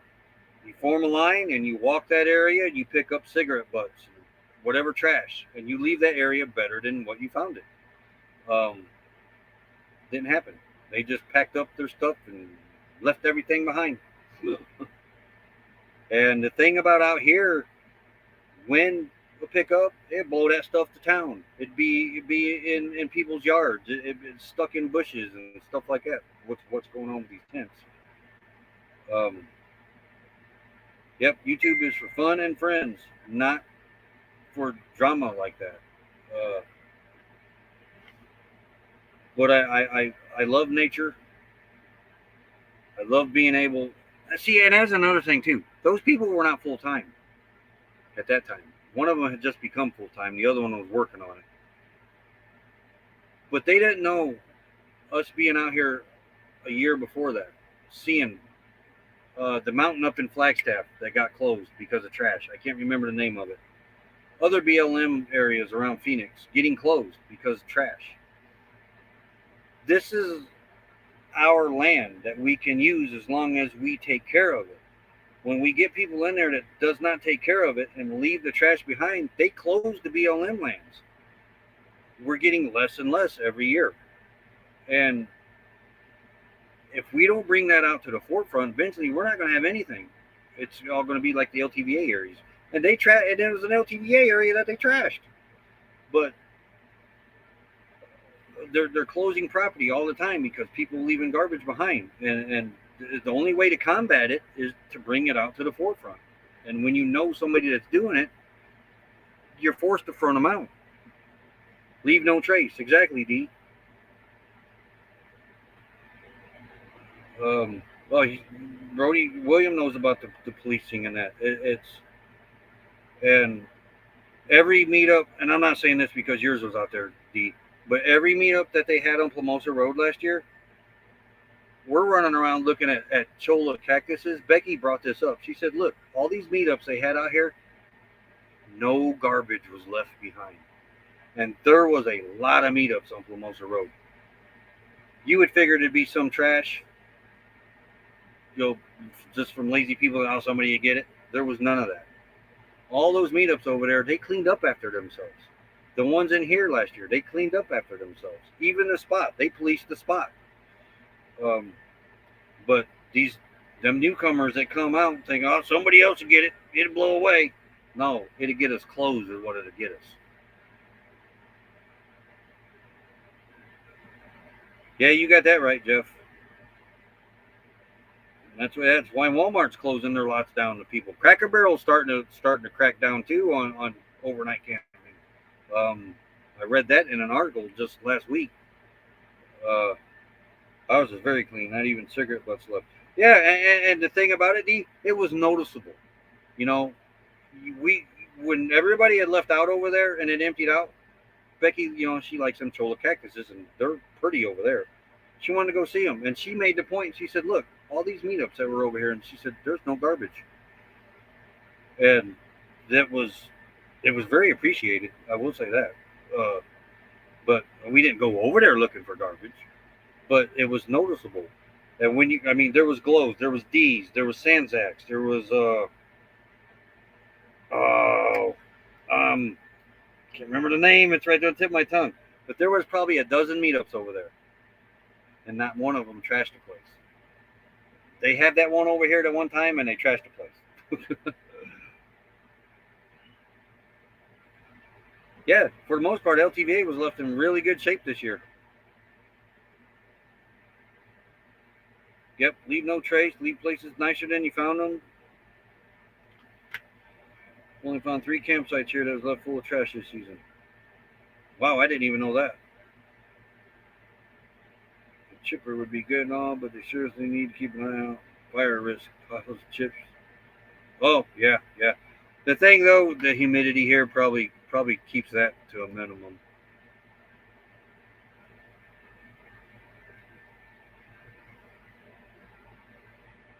Yeah, Sanzak, Hobotech, D, a lot of others. Lowe's is over there.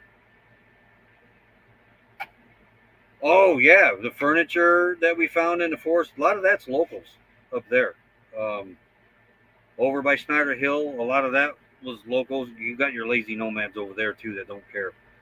But a lot of the stuff over there was, and that's the thing. When locals start seeing places trashed, it invites them to take their stuff and dump it there, which is wrong. But that's what happens.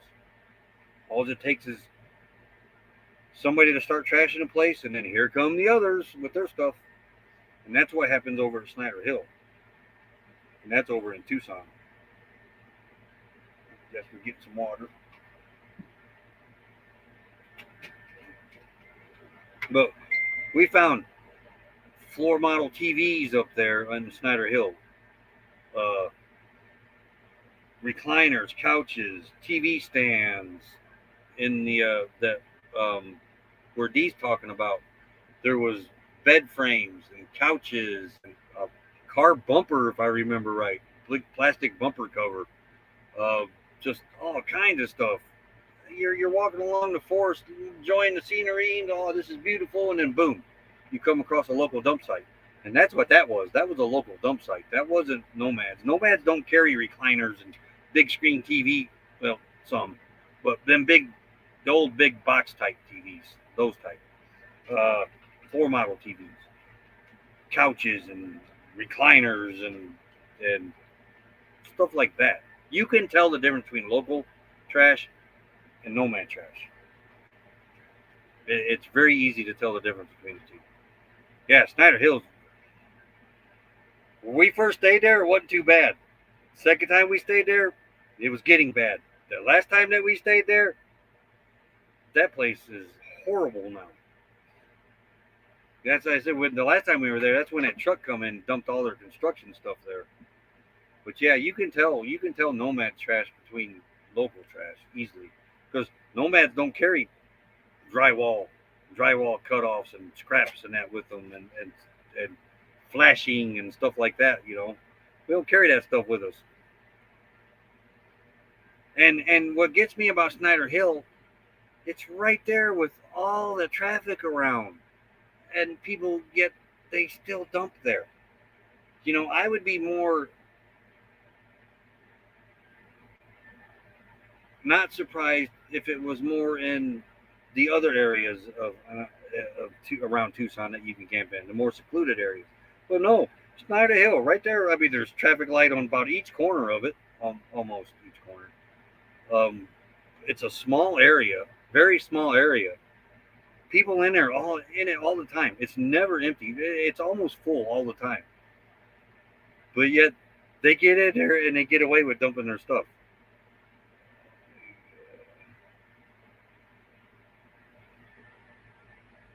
That's what they're worried about here with Quartzsite right now. Because there's a dump north of Quartzsite, and I guess it's expensive to dump there. But they do have the free county transfer station you can take your trash to. That's nice. Household trash. They charge you for everything else, and even yard waste too. You have to take the yard waste to the landfill that's north of Quartzsite, and it's a Republican uh, Republican Waste. I think's the name of it. They own that landfill. But the BLM had a chipper set up here that you could take your land waste to, and they would deal with it then, and it was free. And they just told the town that they closed it up, no more bringing the scraps there because it was being abused. People were dropping off trash, uh, other yard stuff that should be in the landfill.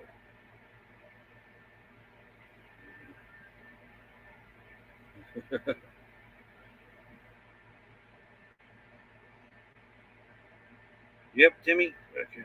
Something kind of free dumps for the entire community. Yeah, and Quartzite's one of them. And they did that to cut down on the trash that people were dumping out here in the desert. You got to stop and think. If a million people show up here, and then all of a sudden there's no way to get rid of trash and that without paying an arm and a leg, where's it going to be left at? Here in the desert. Yeah, don't typically carry normal beds with frames either. Yeah, but we will probably never camp at Snyder Hill again. The only thing about Snyder Hill is the convenience because it's close to town. But once we discovered the other areas around there, we would probably never ever camp at Snyder Hill again. It's just you can't beat the beauty that's around that area. There's no beauty in Snyder Hill. It's all surrounded by town. You know, you look out one direction, you could see open land, and that's it. The rest is city. I was really amazed that BLM land was that close to city though when we first went out there.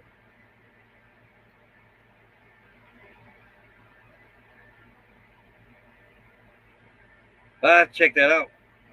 That fish we used to we had. I was born in Chicago. I remember the lake, the fish kills they had in the lake, and the beach would be just covered in dead fish.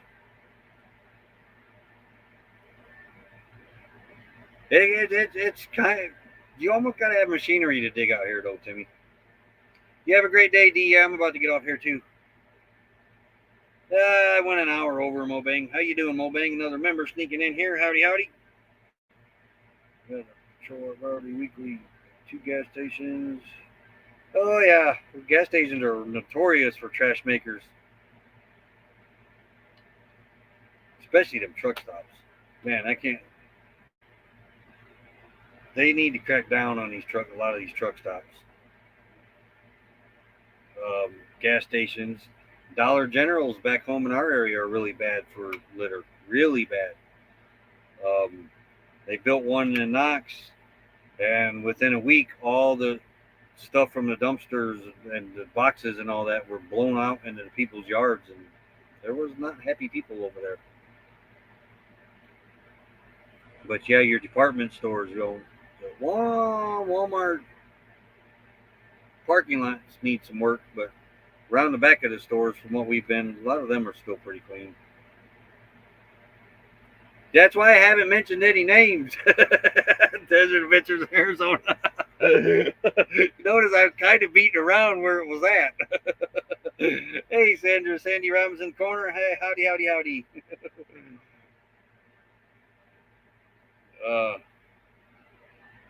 Because that's one of the most beautiful areas in Arizona, and I don't want to see it trashed. I don't.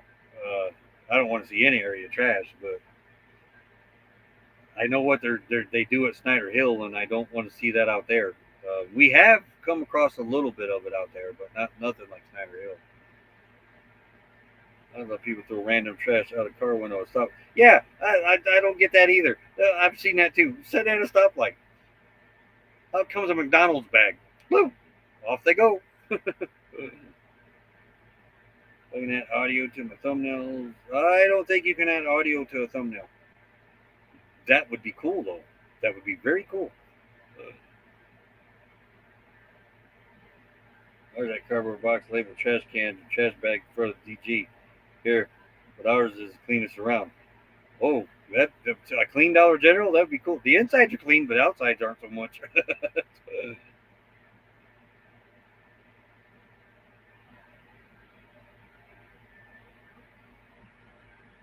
Truck stop, not great food. Yeah, it has nothing to do with the shipping and trucking. They just need to make these truck stops. We've been to some pretty nasty ones. Clean up their area around them, and where I'm talking Loves and Pilots and just any truck stops. Now there we have come across some clean ones, not very often. But next time you're around a truck stop, take a look around. Whole outside perimeter is nothing but bottles, piss bottles, papers. It's just garbage. And there's no reason they can't hire somebody to walk around out there and pick that stuff up. I mean, They have maintenance guys. That's maintaining. It's part of maintenance. Go out there, clean that stuff up. Have somebody out there in that parking lot looking out for people doing that, and do something about it. Run them off.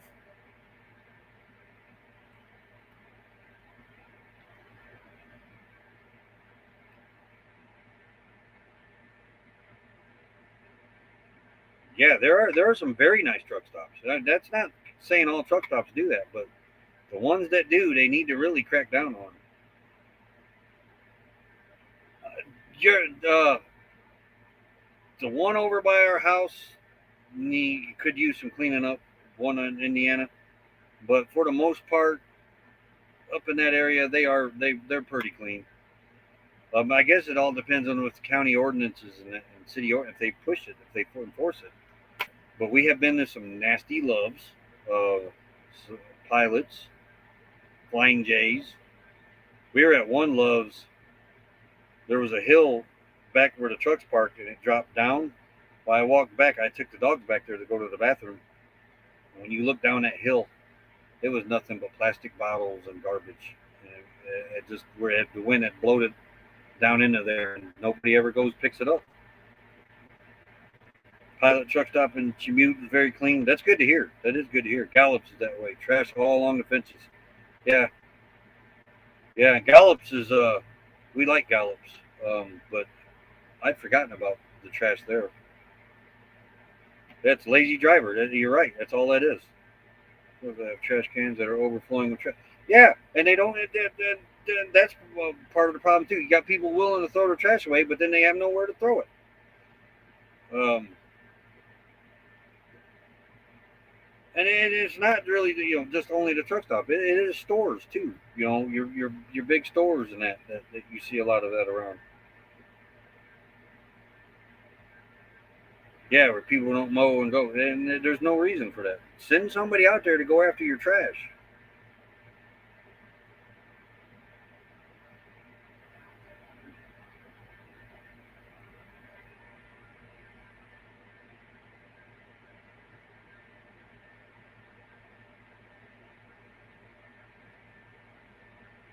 Two-yard dumpster. People do not close the lid. And crows, and ravens are digging everything and make a giant mess of it. Yeah.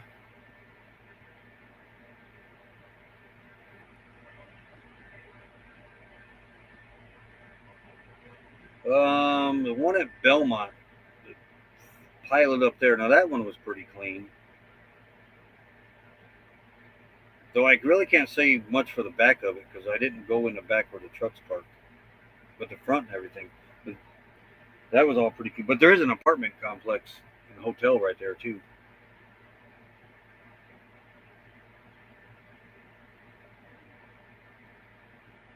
Yep. And there's nomads that make it bad for the others. It's not just one group in particular. It's a mixture of everybody. The grocery bags latch well into glove boxes and make great trash cans for vehicles. They do. They do.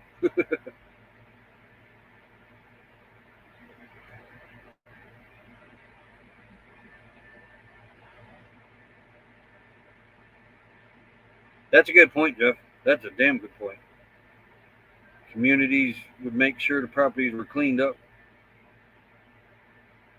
Who knows? Yeah.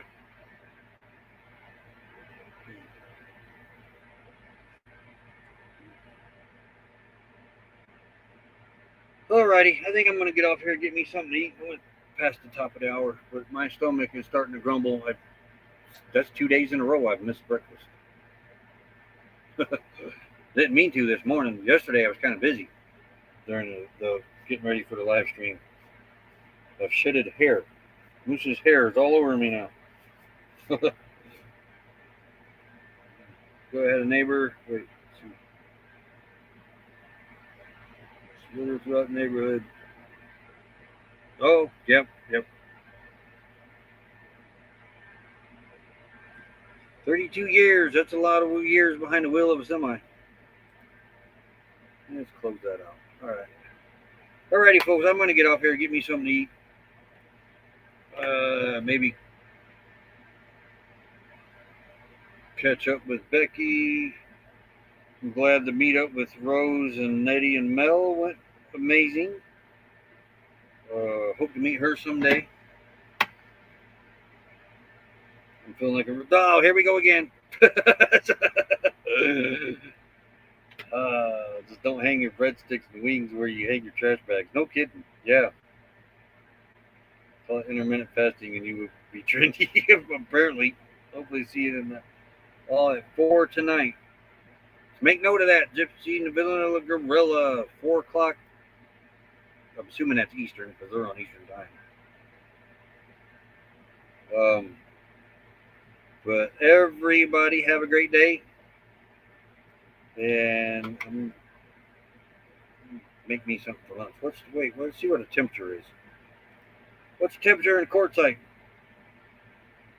102 right now. Yeah, that's noodle making range. I could probably make me some ramen noodles. But thanks for being here, everybody. It's time for me to go. What is that? Good night. What's that song? Good night, sweetheart. It's time to go, or whatever. So we'll see you tomorrow, folks. Have a good day. Later on. Real bad boy. I've got a ton of gravel in my shoe.